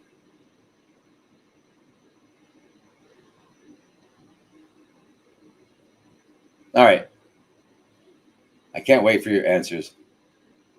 I'm going to give you the answer. You make God laugh by telling him it. By telling God your plans. Yeah, you go. There you go, Nicole. Good, you're fantastic students. Yeah, tell him your plans. Okay, why is that true? That's true because what we think we're going to do is not necessarily what's going to happen. If it happens to happen while we're doing it, then we think, I did it, right? So you ask someone, hey, I'll be there at 9 o'clock. And it turns out at 9 o'clock, you're there. And you go, see what I did? I got here at 9. I told you I'd get here at 9. I'm going to build that house. I told you I did it. Okay. So we take credit for when what happens coincides with our prediction and our actions that we think we're doing. Now, what happens when it doesn't work? What happens when, okay, it's 9 o'clock and I get there at 9:30. Hey, I don't know how it happened. I mean, happened? I thought you were doing it. Well, no, it happened that way. I mean, so you weren't doing it. So you were doing it only when you show up on time, but when you don't show up on time, it happened. I see. Okay. Now, you were going to build a house. You said you're going to build a house. It's already April and your house is not built. You said it'd be built in February. Yeah, well, I don't know. All these things happened. You mean they happened and not you doing? Anyway, the point is this. When it doesn't work out as predicted, we say it's happening. We give it something else happened. Something else did it. But when it does work out, I see what I did. Anyway, by the way, I know I'm going to bother a lot of you, but you don't do anything. Anything. It all happens. So that's what I'm saying about your body. Your body will heal. All you got to do is make sure that it has all it needs. Air, water, a drainage system, things like that. I'm being very simplified. However, you get the point, right? You get the point. Now, Alex, your mom's doing great. Change her diet. Have her. Hi, Mom. I hope you're listening. Lori says, I've been taking 12 milligram iron. I got to get moving. I got to get every week, and I hear, you heard from a podcast that actually could be stimulating the parasites if you're not taking enough. Did I hurt myself? No, Lori. No. I'm just saying, if you're taking not enough, if you're under treating, then you disturb them, they will migrate. Okay, but they migrate anyways, but not. You don't want to stimulate them to do that. So what I'm saying is, no, wherever you're at now, whatever you've been doing is fantastic. Just add a couple of other. Add, one of the benzimidazoles and add a niclosamide. Get a couple extras. No, you haven't done that. You haven't hurt them. You're okay. You're fine. Relax. And remember, everyone. Now, if you're so inclined, you can say Om. But if if you're not so inclined, say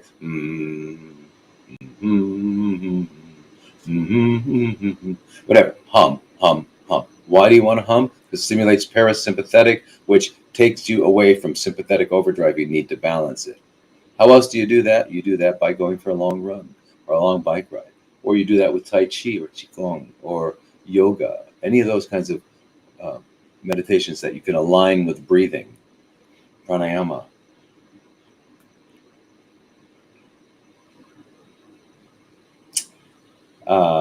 So Laura, you're fine. You're just going to add some more. You did good stuff. Don't worry about it.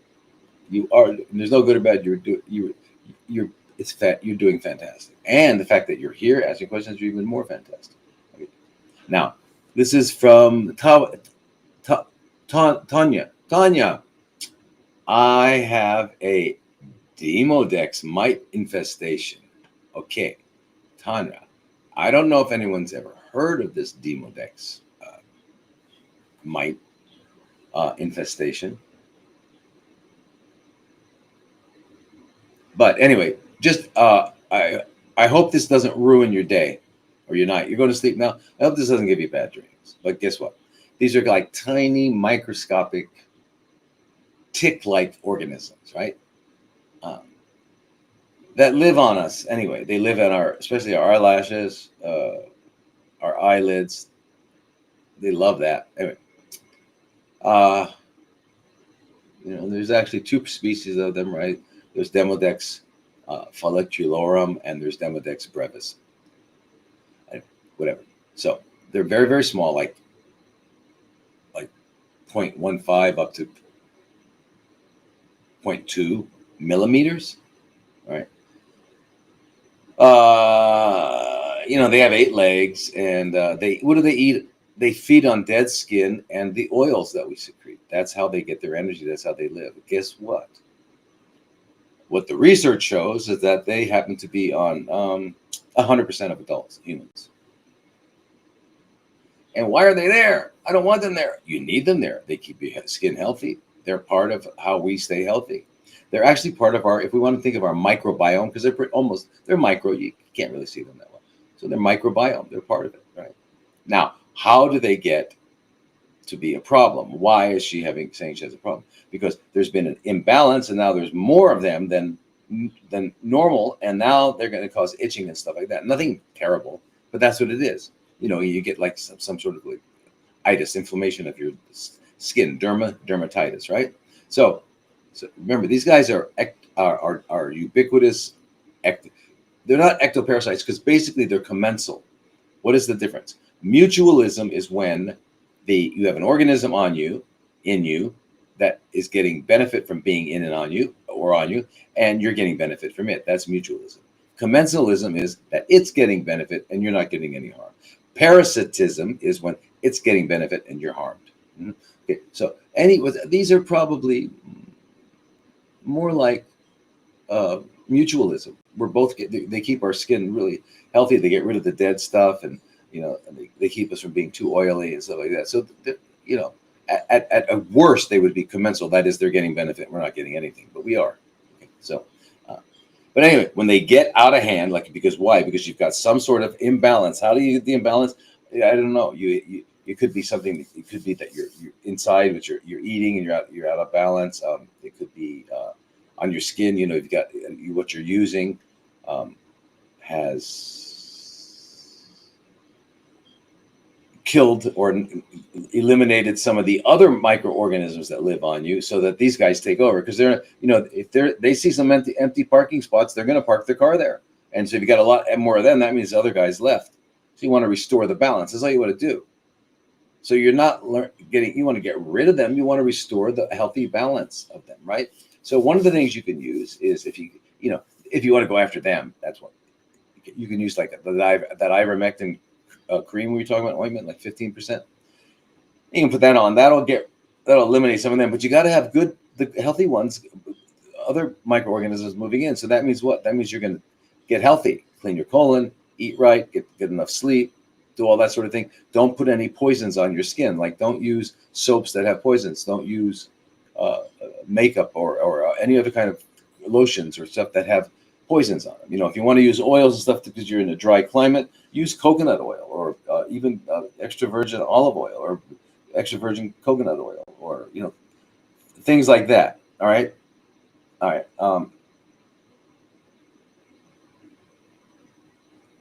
Tree tea oil, tea tree oil. Remember tea tree oil? Yeah, we've heard about it, smelled it, and all that stuff. It's good for this too. Okay, the 5%. All right. Now, anyway, I don't know why it happened with you, but remember, they live on our skin. They are part of our microflora. They keep us happy. So we just want to get them back into a natural, healthy balance. Okay, and no, I've got these 8-legged creatures living on my eyelashes. Like, welcome to planet Earth. There are more of them in and on you than there are cells in your body. If without them, there's no you. Okay, they are the context in which we live. So there's no, you know, it's kind of like the soil for the plants. If the plant, imagine a plant saying, "I don't want any dirt around me. I don't want any dirt on me."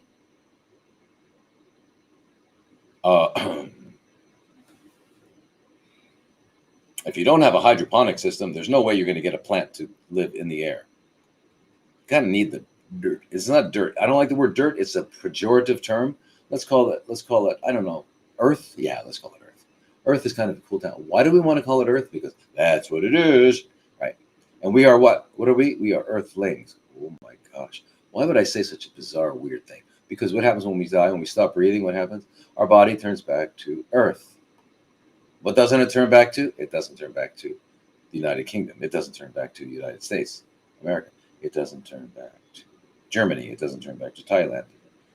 It turns back to earth. What did Solomon say? You all know Solomon and his father. Anyway, Solomon said, he looked at this kind of man, that kind of man, and then he looked at the animals and he goes, what is the difference? Because the same one event happened to them all. What is that one event? Die. In other words, this mortal coil is shed. But remember, what is it? What is that from which it is shed? That's who you are. You're not this thing. You're not this image. You got to remember that. You got to know that. And I know, even though you might, whatever religion you may have, you think you know that, right? But you really don't, because you're afraid to die. We're afraid to die because we don't know that what we think we say we do. Like Christian people would often say, you know, I can't wait to be with Jesus. Because they know that's what's going to happen when they die. But they don't want to get there. Not today.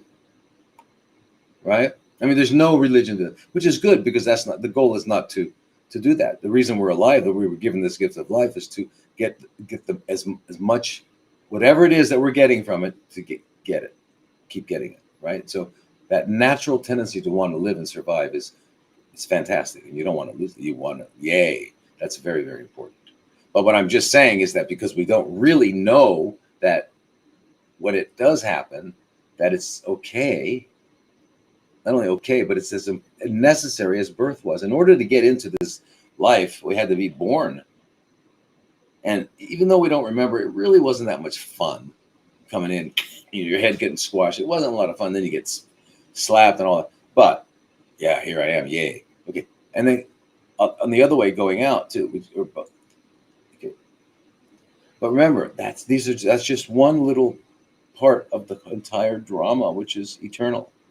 So we have to know that. And if you know that, you're going to enjoy every moment. And I want it to continue. Hey, if enlightenment means I don't get to be born again, I don't want that. I like being born. I like being alive. I kind of like being in the flesh. It's fun. It's more fun than it is a bummer. But that's just my experience. Some people might feel the opposite. And I don't want to get off the wheel of birth. I like that wheel. Anyway. Coexisting with these little guys, okay? We're not getting rid of them. We're going to coexist. How do we coexist happily? That's what we do, okay? All right. Now, let's go on and Okay, this is Tracy. How do reverse the damage of chronic Lyme's? How much iodine do you take for hypothyroidism? I have many more health issues. I have questions about chronic inflammation, cholesterol, diabetes, congestive heart failure. I took a nosedive into Lyme's that wrecked my life. Okay, whoa, Tracy, you got to come out of it quickly. Stop using all these words. Okay, there's only one word you need to ever think about, and that is health. How do I get my health restored? Forget all those names. They're just names. Chronic congestive heart failure. All right. Diabetes. All right. Cholesterol. Cholesterol is bad. It's good. Necessary. Chronic inflammation is bad. And inflammation is. Okay. Don't forget those words. How do I get healthy? How do you get healthy, Tracy? You do it by getting rid of all the garbage and then bringing in nothing but stuff that is your body was designed to eat and to drink. And put your body to sleep early, because that's what you're a diurnal creature. Put it to bed early. And when it gets up in the morning, have it first learn to still its mind through meditation and prayer. Then have your body have it read, because its mind will be fresh. So give it 10-15 minutes of reading in the morning is worth 2 hours at night. And then movement. Go do movement. Get that body moving. So by 6 a.m., because you went to bed, you woke up at 4. Why? Because you went to bed at 8. And so by 6 a.m., everybody else is drinking coffee, and you're like, you've already taken care of your mind, body, and spirit. You're out the door, and you're protected. You've got the armor of health and knowledge and truth on you, and you're going to go through the vicissitudes of life and say, hey, what else can you show me? All right. And you're going to be driving past that, whatever it is, McDonald's, donuts. Normally, you would tempt you. No way. I'm not going to. Plus, you read this morning, and you feel so good. Anyway, that's what you got to do. And forget all those words, whatever. Doctor, what's wrong with me? Well, tell me the symptoms. Well, okay. Let me do this. Okay, you have. That's what's wrong with you. That thing is what's wrong with me. That. So you got to get rid of that. Do you realize how insane that is? It has nothing to do with reality. What you got to do is just simply the same thing every time. And that is get rid of the garbage, get rid of the waste, and put in nothing but that which is going to turn into flesh, blood, and energy. And then take care of your mind by learning to shut it up and going to bed early and moving around. That's it. And then stop. Don't lie. Don't lie. Don't lie. You talk to people, don't lie. It's not easy because we learn to lie. In fact, to be successful, you got to be a good liar, right? Ah, you look great today. Yeah. How's it go? Do you like my new blouse? Yeah, it's wonderful blouse. Looks fantastic. These are not dangerous lies, but we can't ever be truthful, right? Anyway, if we stop lying to each other, which is a big deal, that means you can't sell anybody. You can't sell anything. You got to sell them for truth. Hey, look, if you buy this from me, I'm going to make some money on it, and that's why I'm telling you about it. Now, hopefully, if you're in alignment with what you're selling, you say, but actually, I use it myself, so it's not that I'm, or if you don't use it, I don't really know what it is, but if we were to be honest, so if you can, in order to be honest and to get away with it, what do you need to do? You need to be integrous in your relationship with it, whatever it is. So if you're selling something that you yourself use, then you're sharing basically, and you're going to get some money for it. Yeah, that's good. But if you're not, can you imagine selling stuff that you like? Can you imagine selling glyphosate, or can you imagine selling red dye number 44, whatever it is? Imagine selling, or selling parasite. I don't know. Imagine selling that and trying to, and then you had to tell the truth. So if we stop lying to each other, whoa. Also, the other thing is when you're lying to someone that you care about, like a wife or a husband or a good friend or I don't know, a boss or somebody that's important to you, then you're feeling something inside, and that is called emotional pus, and it becomes an emotional abscess, and you got to get rid of that, right? If you got a big abscess, what do? You got to clean it out. You got got to get rid of that pus. All right, so anyway, that's how you'll be healthy. So forget everything else you think you had. You had nothing but deviations from health. And you're going to get back on that road, right? Okay. Now, and no more Lyme. Okay.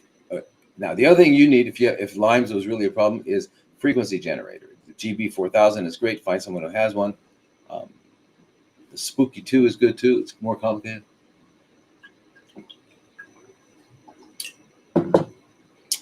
Okay.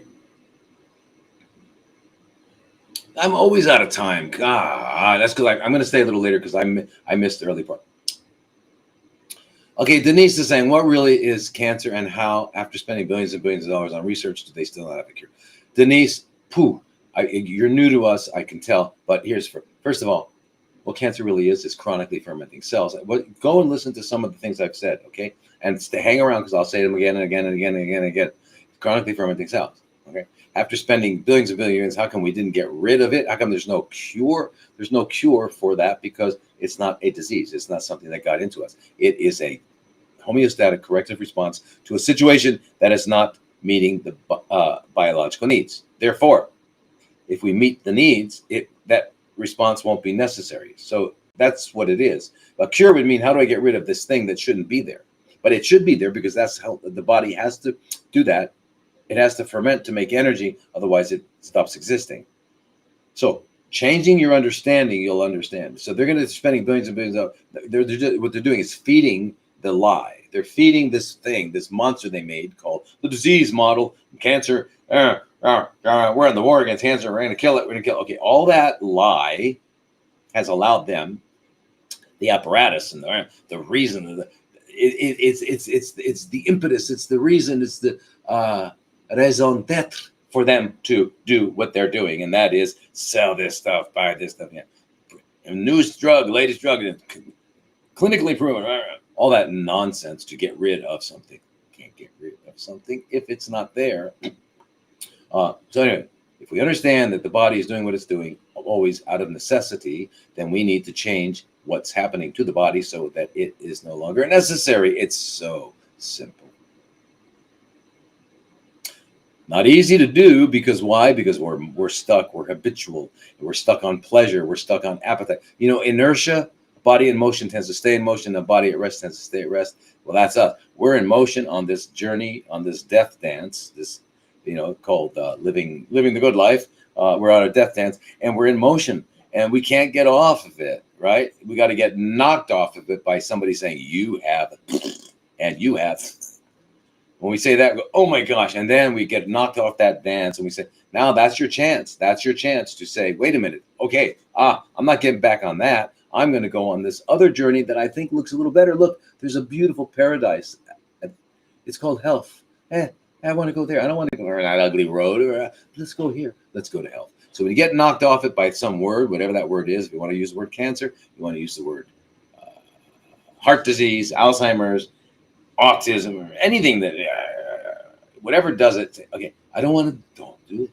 Don't jump into that thing that they made up. I promise you they made it up. Just go. There's a paradise over there. It's called health. Let's get on that road. That's all. It gives you the opportunity to get on that road. And you get on that road, and so those billions of dollars, that's why they have that. They invented this whole mythological situation so they're not spending, they're making billions and billions.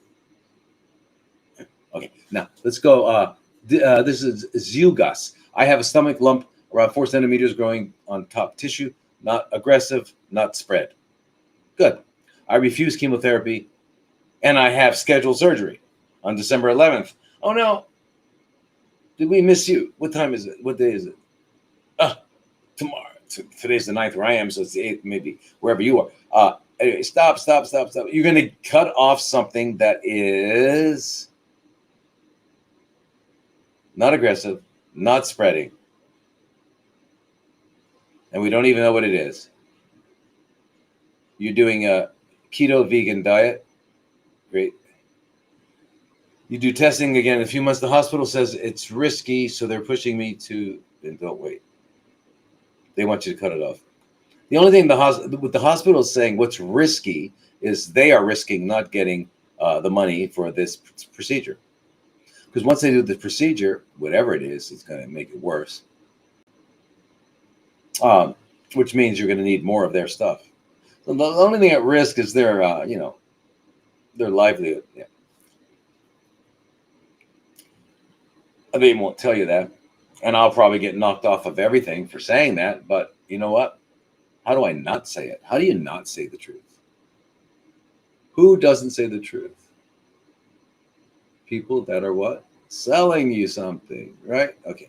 I'm not selling you anything. Nothing. I'm not saying you anything ever except the truth, or what I have found to be the truth.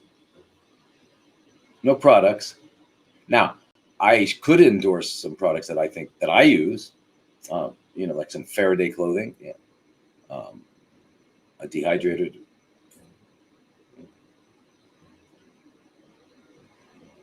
what do you call it?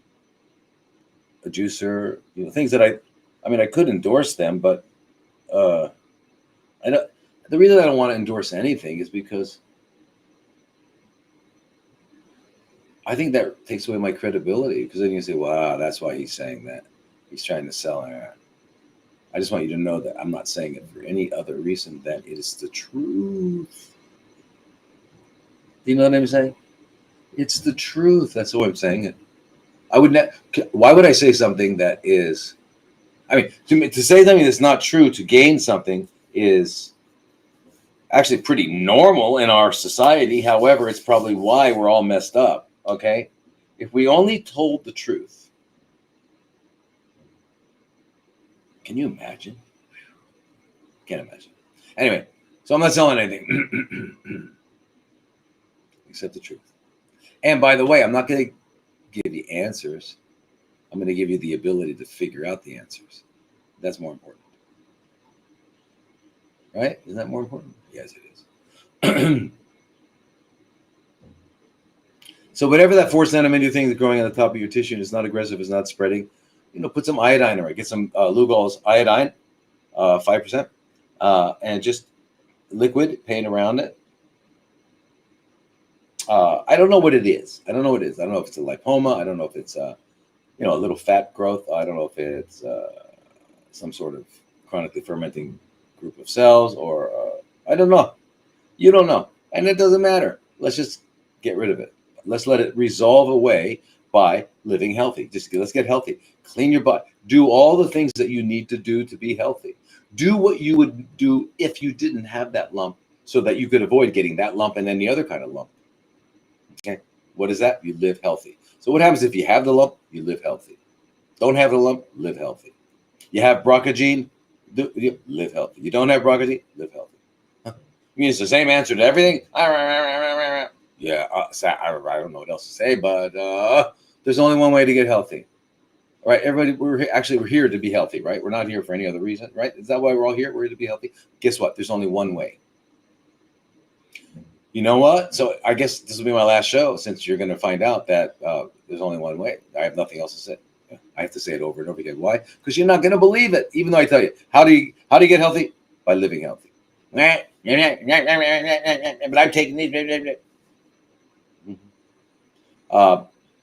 Okay, let's pretend that's not true. Let's pretend it's not true. No, let's not pretend it's not true. Let's joyfully celebrate that we have had the blessings, the good karma, the beautiful destiny to have wound up in a place in our lives to actually have learned and heard the truth.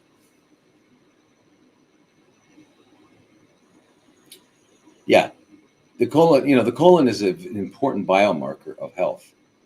Okay. Now, the colon is the last part of the intestines. It's about 5 feet or 1.5 meters. And it's not just a storage for waste. When the chyme, CHYME, leaves the small intestines, which is whatever's left of the stuff you ate, and goes into the colon, the last remaining 10 to 50% of the water is reabsorbed, and all that stuff becomes food for these microorganisms that are going to produce substances like short chain fatty acids for your health. So it's really an important part, and it's also how that you keep them this large microbiome. They stay alive. They're eating, they're feeding on all this stuff, and they're alive, and they're going to keep you healthy. So all that's important, but up to a point. 6 hours from the time that stuff entered your colon from the small intestines, 6 hours later, it's time to get rid of it, because it's done all it's going to do. We don't do that. We hang on to it for weeks, years, decades. And so keeping it clean, keeping it flowing, yeah. If you ever had a good colonic and you get a few in a row, you're going to have do you ever take a shower? You know how great you feel after a shower? Imagine having that feeling internally. Amazing. So here's another one. Do I have time? I don't have time, but I'm going to do it anyway, real quickly. Jerry, hi, Dr. Lloyd. I follow you constantly on the Sunday Live. I'm in the UK. Kathy suggested she try and show you my question. I don't have the money for your CFCs group. I've been clutching at anything. You can get on the health and healing group, and then you'll get at least get on that. It's the same kind of thing. But you get more with of course with the CFC. Anyway, I've been clutching at anything from you and Dr. V. Dr. V, is that Bobby Vinton? No. V. Sorry, I don't know who Dr. V is, but I'm glad that they're helping. I've done everything money will allow. In the past 2007, I had a GIST, stomach in 2007, ovarian in 2015. I started in 2018 with DCIS, done the conventional at the time until I had a bad experience, and then I started looking into alternative conventional at the time until I had a bad experience. Researching endlessly. Unfortunately, through family pressure, I had 2 of the bioweapons, which I deeply regret. Within 2 weeks of CFCs started in my breast and lymph after the bioweapons. I was back under conventional again. The surgeon wanted to take the lump and do a full axillary clearance, but I declined to only take the lump and 3 lymph nodes. Isn't that amazing? We have to barter for body parts. Oh, I'll tell you what, I'll agree to it, but only 3, 2. Okay, let's compromise. I want them all. I don't want you to take any. Okay, we'll compromise. 3? Okay, 3. What is this? Bartering for body parts. It's pretty sick. 2 years in, I did everything. I started with a fungating breast tumor, which was growing at an alarming rate. I was bleeding so much, and I fainted in the bathroom and got admitted to the hospital where they tried to stem the bleeding. September of this year, I had to ask my GP to change hospitals and surgeons as I got severe PTSD from my hospital experience. Of course she did. This new surgeon went down to the conventional route again and requested a biopsy. I went into panic attack and started to cry. And he said, I can't do anything without a biopsy. I had no alternative. My previous diagnosis was ER positive, HER2 positive. The new biopsy showed ER negative and HER2 positive. Thank goodness he couldn't give me tamoxifen, which I wouldn't have taken anyway. Right, so you understand. ER positive, now it's ER negative, meaning what? I mean, it's growing even though estrogen's not. But I thought estrogen was, so it's, yeah, none of it makes sense. That's why you don't even want to talk why talk to them? It's kind of like, I don't know. Did you ever read The Hobbit? It's when you're first reading The Hobbit, it's very complicated. You finally understand. It's not like Harry Potter, right? At the beginning, it's like, what? And then you don't want to get into this big fairy tale here because there's not anything fairy about it. I went, okay, he went ahead with the left breast mastectomy on the 21st. No, he went ahead. You went ahead and let him do it on the 21st of November with extensive surgery to my chest wall and my back, as the CFCs are not gone there. He did a full lymph node clearance. I was under anesthesia for that long. I had to go into intensive care for 2 days as I lost a lot of blood and my blood pressure went to 80. My oncologist appointment is next week on the 10th of December, then the 13th to see a oncologist. I really don't know what to do from here. Any advice? Whoa. Okay, first of all, Jerry, listen.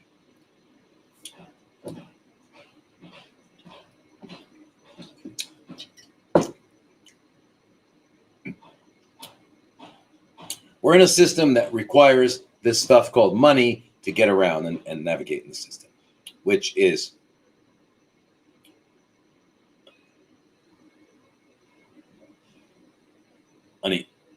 an unspeakable evil. However, that's where we are. So let's just say, okay.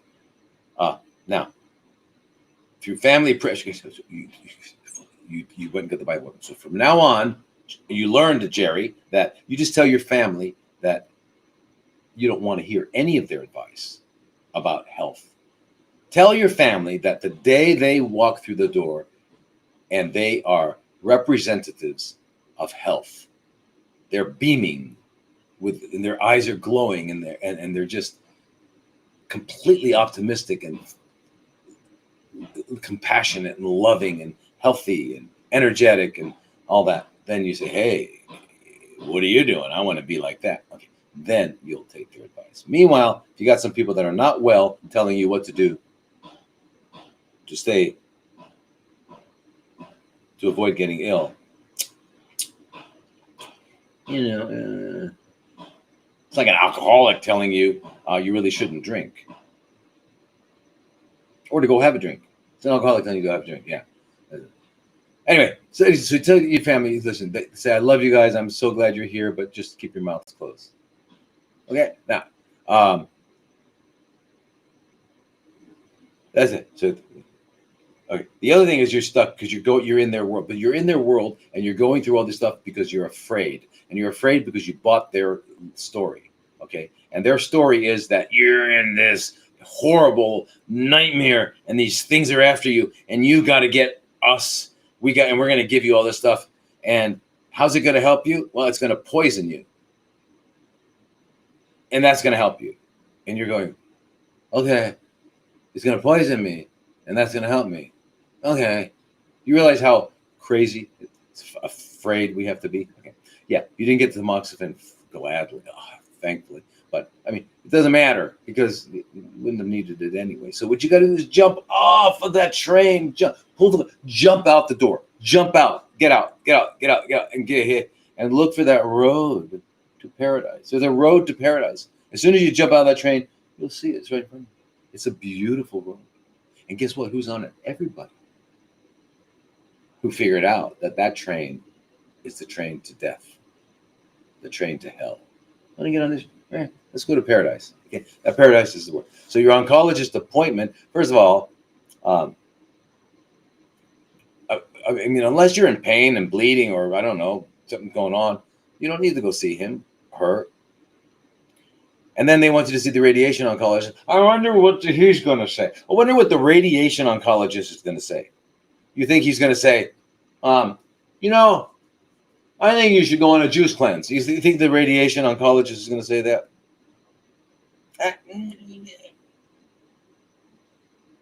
Good chance he won't say that. She. There's a good chance the radiation oncologist might say, we need to irradiate you. We need to radiate you because why? Because that's what it says to do, and I need a job. That's the only real reasons. Otherwise, now you never do radiation? Of course you do radiation. There's times you do radiation. You got a tumor on your spine. You got it in your brain. Yeah, there are times you have to do radiation. Yes. And there are times you have to do surgery. Yes. The question is when, and to what degree, and when are you finished, and all that stuff. Those are the questions. Okay. In your situation, radiation? No. For what? You had the mastectomy. Did they get it all? If they got it all, what are you going to radiate? If they didn't get it all, okay, so there's just a little bit left. Okay, well, let's just make my body healthy to get rid of that little bit. Radiate you.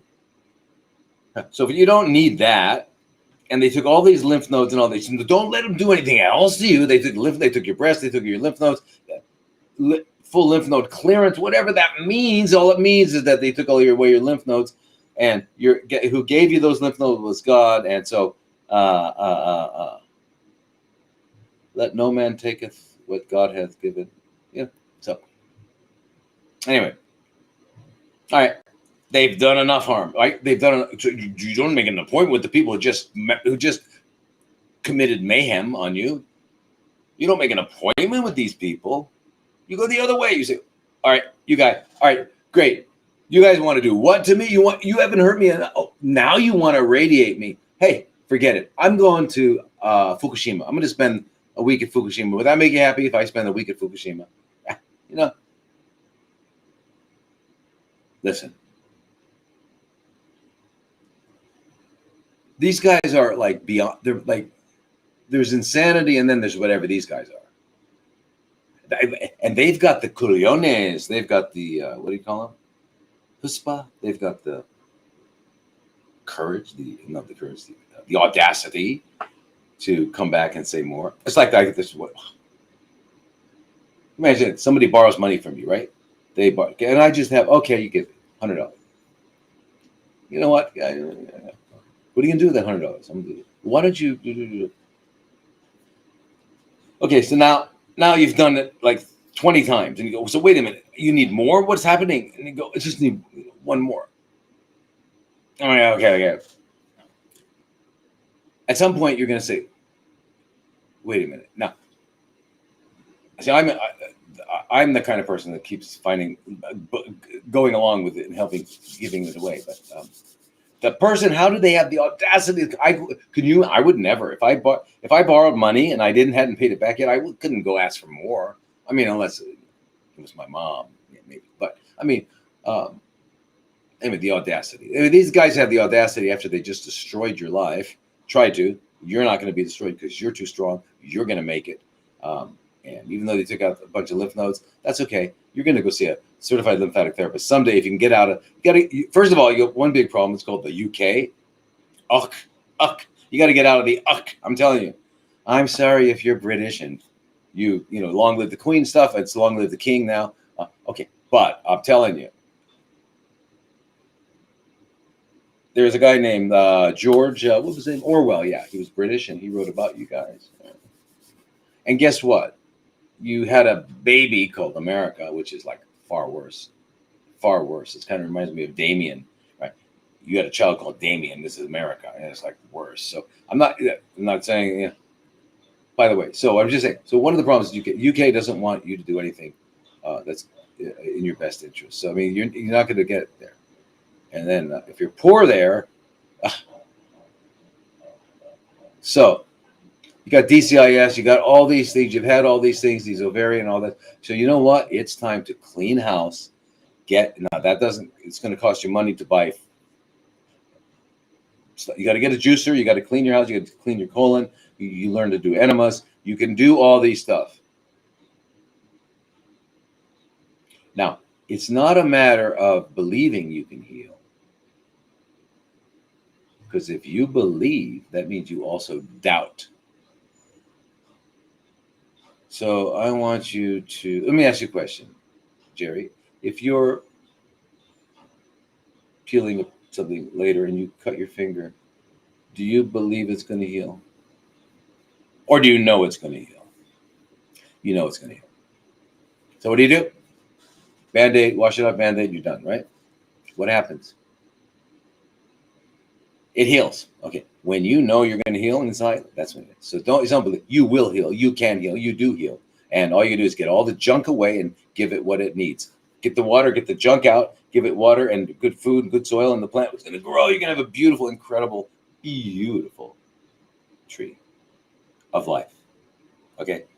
I'm just telling you that it's that easy to comprehend, and it's that easy to do. The thing is, you got to remember, anything that you hear that's not in that, don't hear it. Don't hear it. I want to give you, you want to give me an apple? Okay. You want to give me a pear? Okay. You want to give me an enema bag? Okay, great. Oh, you want to give me a place to meditate? Okay. Anything else? You got to do that. Just change your whole paradigm. Okay? You got to change your paradigm. And you don't have don't say my oncologist. You don't have an oncologist. You got an arm, you got a leg, you used to have lymph nodes. You don't have an oncologist. Okay? You don't have an oncologist. Okay? And you're not going to meet his friend, the radiation oncologist, radiation oncologist because you don't want to have a radiation oncologist. It's like you don't want to have a surgeon. You want to have a good friend. You want to have people that love you. You want to get back on the road to health. Forget their lies. Okay. Yes. Now, what was that question here about the... Will doing urotherapy help my essential thrombocythemia with JAK2 mutation? No. Actually, urotherapy, no, I don't think it is. An essential thrombocythemia, essential means they don't know what is causing it. Thrombocythemia means your platelets are high. Okay, and it's not because of the JAK2 mutation, it's because the changes in the genetics happened as a result of the situation. Okay, so that it's the other way around. So that didn't cause it, because if that caused it, there's no way out.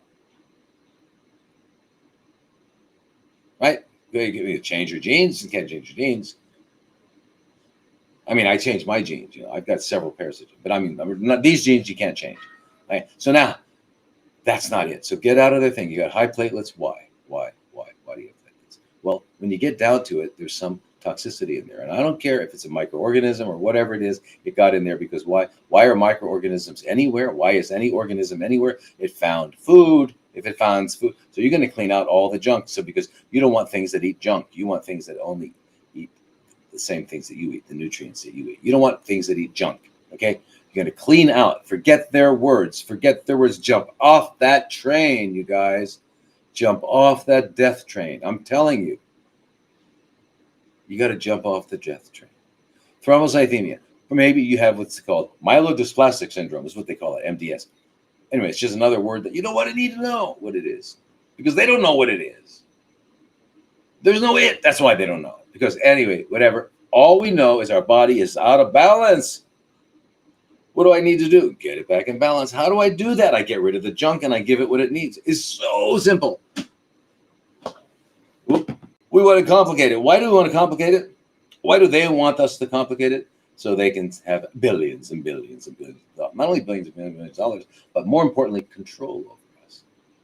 They got control over our emotions, our mind. That's a big deal.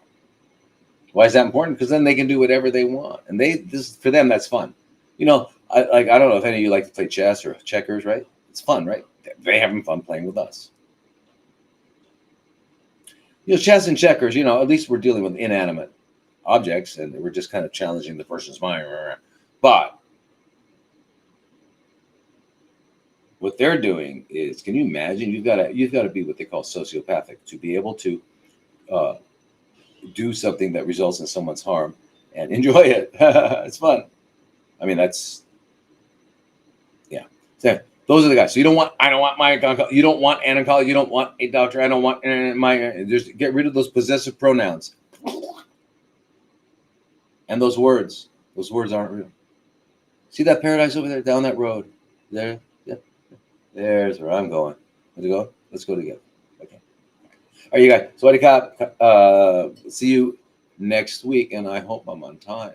I'm gonna be on time, right? It's a positive affirmation.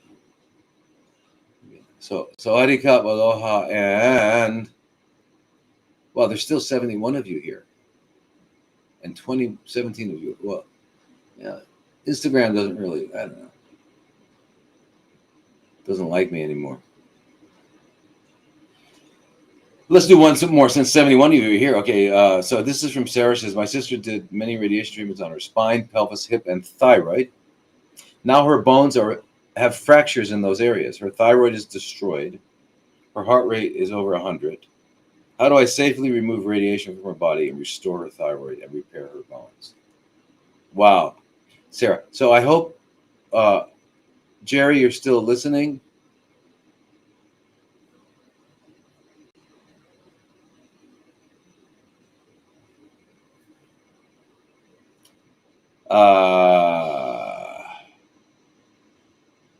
Manuel, muy buenas noches. Hey, I found out you can have these things. You can press some button and have it in Spanish or whatever language. Yeah, Thai, any language. Okay, so I hope you're listening to what Sarah said. Her sister did radiation on her bones and her thyroid. So now her thyroid doesn't work, and she's got fractures. And what? Can you imagine if that radiation was on soft tissue like breast, like heart, like lung, like intestines? If that does that to bone? Okay, so what is the problem? Why are these things fracturing? Why doesn't her thyroid work? Because what happens? Why do we get persistent problems from radiation treatment that stopped already, right? They've ended the treatment, right? Why? Okay. What happened? Why is it happening? Because how does radiation work? Ionizing radiation. What does it do? It produces free radicals. Free radicals are electron deficient molecules that are going to grab electrons, right? That winds up destroying mitochondria, the membranes of the cell, the ribosomes, the lysosomes, the DNA. I mean, it gets it all. Just yeah. So what happens when you get radiation is, you heard about the gift that keeps giving. That's it. Not the gift, the evil that keeps eviling. Yeah, that's it. You get the radiation, stop. It's still going. It's still going. So you only do it when you absolutely have to. And what do? Okay, so you realize, okay, it's producing free radicals, but that means they're electron deficient guys that are looking for new ones. So what do? Give them some electrons so they don't have to do that. They won't bother anybody. All right? You fill them up with electrons and they're full. They're not going to bother anybody, right? How do you fill them up with electrons? You make sure you're getting enough vitamin C. You're taking it the right way. You're taking 2 grams of sodium, liposomal sodium ascorbate 4 times a day. Or you're putting 8 grams of sodium ascorbate powder into a liter of water and you're sipping it slowly, 7 a.m. to 7 p.m. You can't finish before that time. You got to take small sips. You got to take enough carotenoids, vitamin A, mixed carotenoids. Take a lot. Make sure when they do the blood test, you're at the upper limits of normal for that.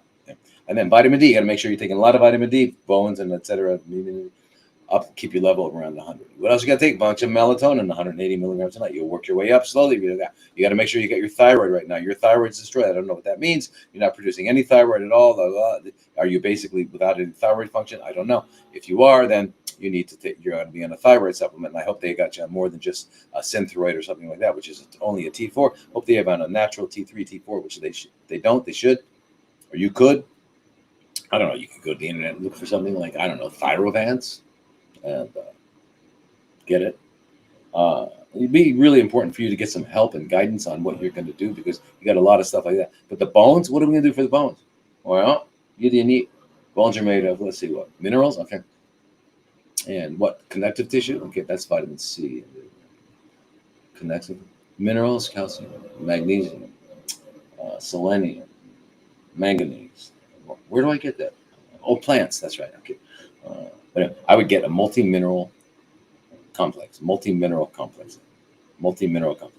Take 3 of those pills 3 times a day. Multi-mineral complex. All those vitamins I was talking about. And then eat healthy. What is healthy? Plants. Okay. Where am I going to get my protein? The same place an elephant gets this protein from. The same thing a hippopotamus gets this protein from. And you know that horse, that zebra, that wildebeest, right, eats nothing but plants and it's got all that protein. So much so that lion is going to eat it because it knows that's where it's going to get its nutrition from. That lion's not going to eat a tiger. That lion's not going to eat a dog. That lion's going to eat a vegan. Lion's not stupid. Okay, well, I don't want to be a vegan because a lion will eat me. There you go. You want to be a lion's favorite food. You don't want to get eaten by one, but you want to be their favorite food. Anyway. So, what do you need? You need all those minerals, and you need them. They come in plants. So you're going to do green juicing. You're going to eat green foods. You're going to get all that stuff, right? To get all those minerals and nutrients and all that sort of thing. And you've got to you got to give enough free radicals. So by doing the vitamin C, A, D, and vitamin E, you're going to take 2,000 units of vitamin E a day, a good mixed tocopherols and tocotrienols, mixed tocopherols and tocotrienols, mixed tocopherols and tocotrienols. Those are the 2 kinds of. tocotrienols, tocopherols, mixed. And Valasta, going to give you lots of, and you're going to do what? You're going to take your body weight in pounds, and that's how many milligrams you're going to take a day.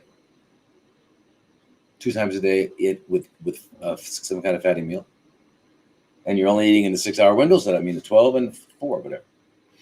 Fatty meal. Tablespoon of pumpkin seed butter, raw almond butter, raw cashew butter, doesn't matter. Avocado. So you're going to do all that stuff, and you're going to go to sleep early, and you're going to put your feet on the ground because the earth is going to give you some electrons. And you're going to hug everybody, except oncologists. Don't hug oncologists, and don't go to the hospitals. Avoid them, okay? Because their real name, that H is not hospital, it's horror, HORROR, horror. So that's the house of horror. If you don't believe me, welcome to the hospital. And here's the exit. It's called the morgue. Am I kidding? Is that a joke? Is that hyperbole? No, it just happens to be the truth. And yet, you know what? We're going to go back. You don't have any money. Don't be that way. Okay. Now, and your thyroid, you're going to get that going. You're going to get your adrenals going. How are you going to get your adrenals growing? You're going to get your AM and PM adrenal, and you're going to, which is 7 to 8 a.m. and 4 p.m., and you're going to take the average, and the average should be,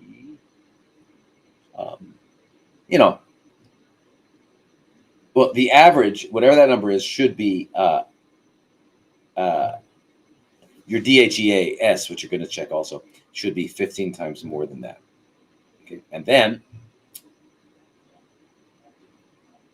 there's no doubt that you are stressed. She is stressed. So I put her on an adrenal rest protocol. When I put people on an adrenal rest protocol, I have them take hydrocortisone 5 milligrams 4 times a day, and I have them take ashwagandha about 1,000 milligrams 3 times a day, and DHEA, if their DHEA is not high enough, and it should be at least 250 in a woman and at least 350 in a man, at least. And I don't care if you're 90 years old and they say, for your age, you don't want to look good for your age. You want to look good, right? Okay. So you don't want to. Like, how about men out there? You want enough testosterone for your age, and they figure at your age you should have like 90, which means you won't be able to get an erection and you won't have any libido. Is that what you're looking for? Yeah. No, I don't think so.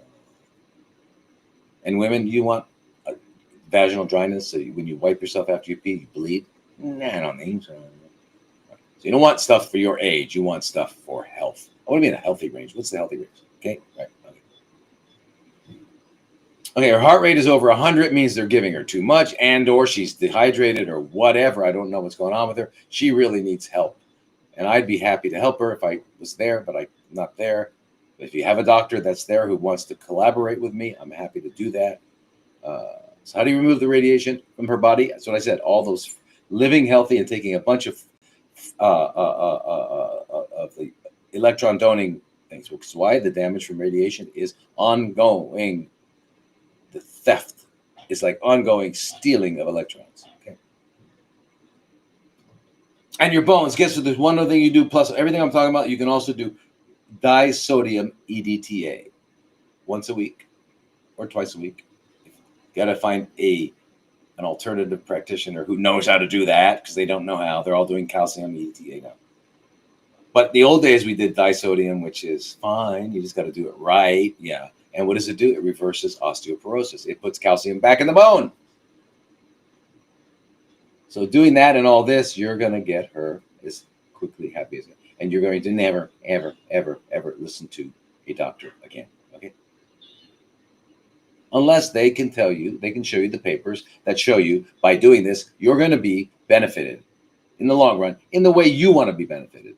You don't want to have 3 months of progression-free survival. Okay. Tell them to